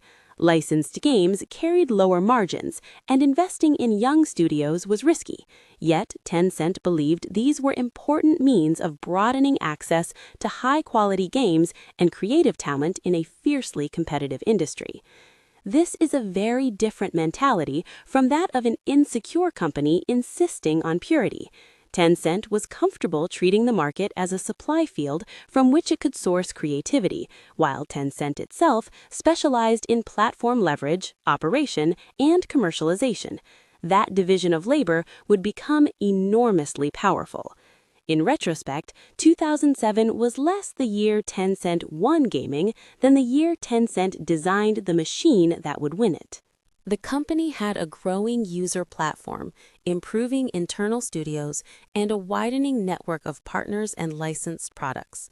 It had also developed a conceptual clarity rare in fast-growing internet companies. It knew what its edge was. Many firms fail because they misidentify the basis of their own strength. Tencent largely avoided that error. It did not pretend to be something it was not. It built around what it actually had. To narrate Tencent's gaming rise purely through titles and annual report milestones would still miss the secret glue of the system. The company's advantage in games did not arise from gaming alone. It arose because games sat inside a larger stack of identity, payment, and social distribution that Tencent had been assembling across its products. QQ accounts provided continuity. Users did not need to approach Tencent games as strangers. They arrived already authenticated, already socially situated, already accustomed to Tencent's interface conventions. QQ Show and other identity products had taught users to care about digital appearance and personalization. QCoin and subscription logic had normalized spending on virtual services and goods. QQ membership and adjacent premium services had created a culture in which paying for enhanced status or convenience did not feel alien. This matters because gaming monetization in China during the period was not just about the intrinsic pleasure of the game mechanic, it was about sociality. Players paid for items, appearances, progression, power, and convenience inside communities where visibility mattered. Tencent had been cultivating that psychology well before it dominated gaming. It accidentally prepared the market inside its own user base. The company's products also reinforced each other behaviorally. A user chatting on QQ might see friends playing. A user who had already decorated a QQ identity might be more receptive to digital items in a game. A user who trusted Tencent for communication might more readily download and try a Tencent promoted title. A user who had already purchased virtual goods through Tencent had a shorter path to paying again. What looked from the outside like a set of separate businesses was in fact a set of connected habits. This is why Tencent's gaming ascent should not be understood simply as entering a large market. It should be understood as the migration of an existing social system into an adjacent commercial domain. Games were not merely added to Tencent, they were absorbed into a larger logic of persistent digital life.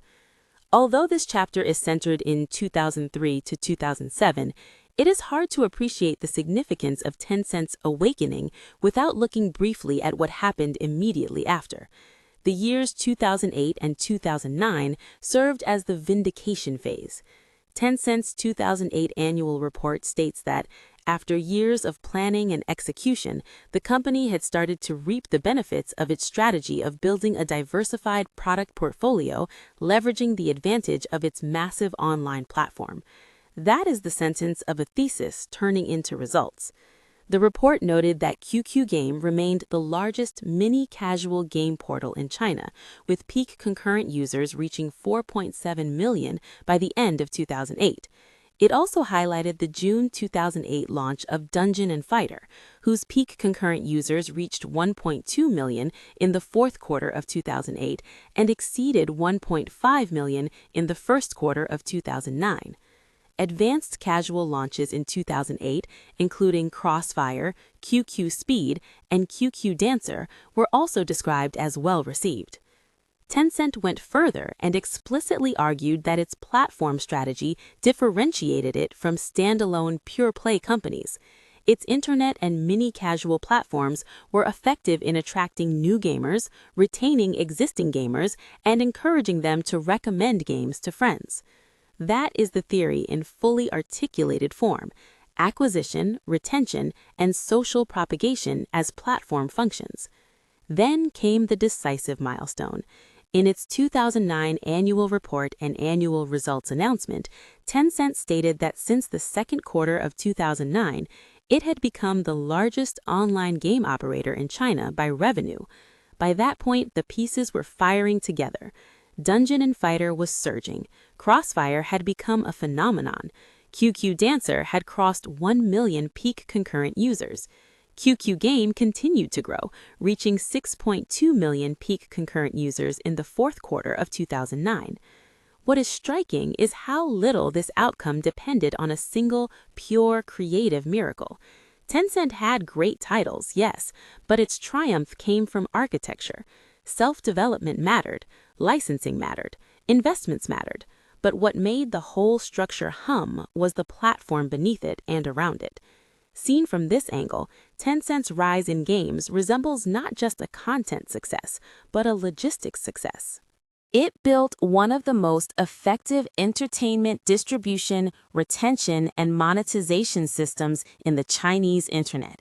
The games were the cargo, but QQ was the railway. Tencent's later history would include far larger bets than the ones described here. It would build and buy across social media, gaming, music, video, payments, fintech, cloud, and investment. Yet this early period contains the core template. Tencent learned to use a dominant traffic surface to enter adjacent markets.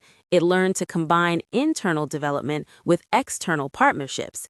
It learned to monetize without always maximizing immediate extraction, and it learned to treat identity, community, payment, and entertainment as interlocking systems rather than separate verticals. The 2004 IPO was therefore less a finish line than a pressure unlock. Before the float, Tencent was a fast-growing but still constrained company that had proven users would come and sometimes pay. After the float, it had the means to ask a larger question. What if QQ were not only where people talked, but where they played, displayed, consumed, and eventually lived much of their digital lives? Games were the first major answer to that question. They were not the only answer, but they were the answer that most dramatically expanded Tencent's sense of itself. Between 2003 and 2007, Tencent crossed a conceptual frontier.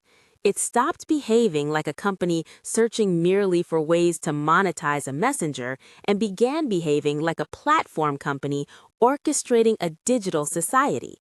The Hong Kong IPO in June 2004 supplied the capital, confidence, and public legitimacy needed for that transformation. The move into gaming supplied the strategic engine. By 2007, the essential design was in place. By 2009, the results were undeniable. Tencent had become China's largest online game operator by revenue. The Penguin had learned not merely to make money, but to turn play itself into a strategic empire. In that sense, this period is not only about an IPO or about games, it is about a deeper awakening. Tencent realized that it was building one of the most efficient engines ever created for converting digital social life into adjacent businesses. Games were the first grand demonstration. Many others would follow.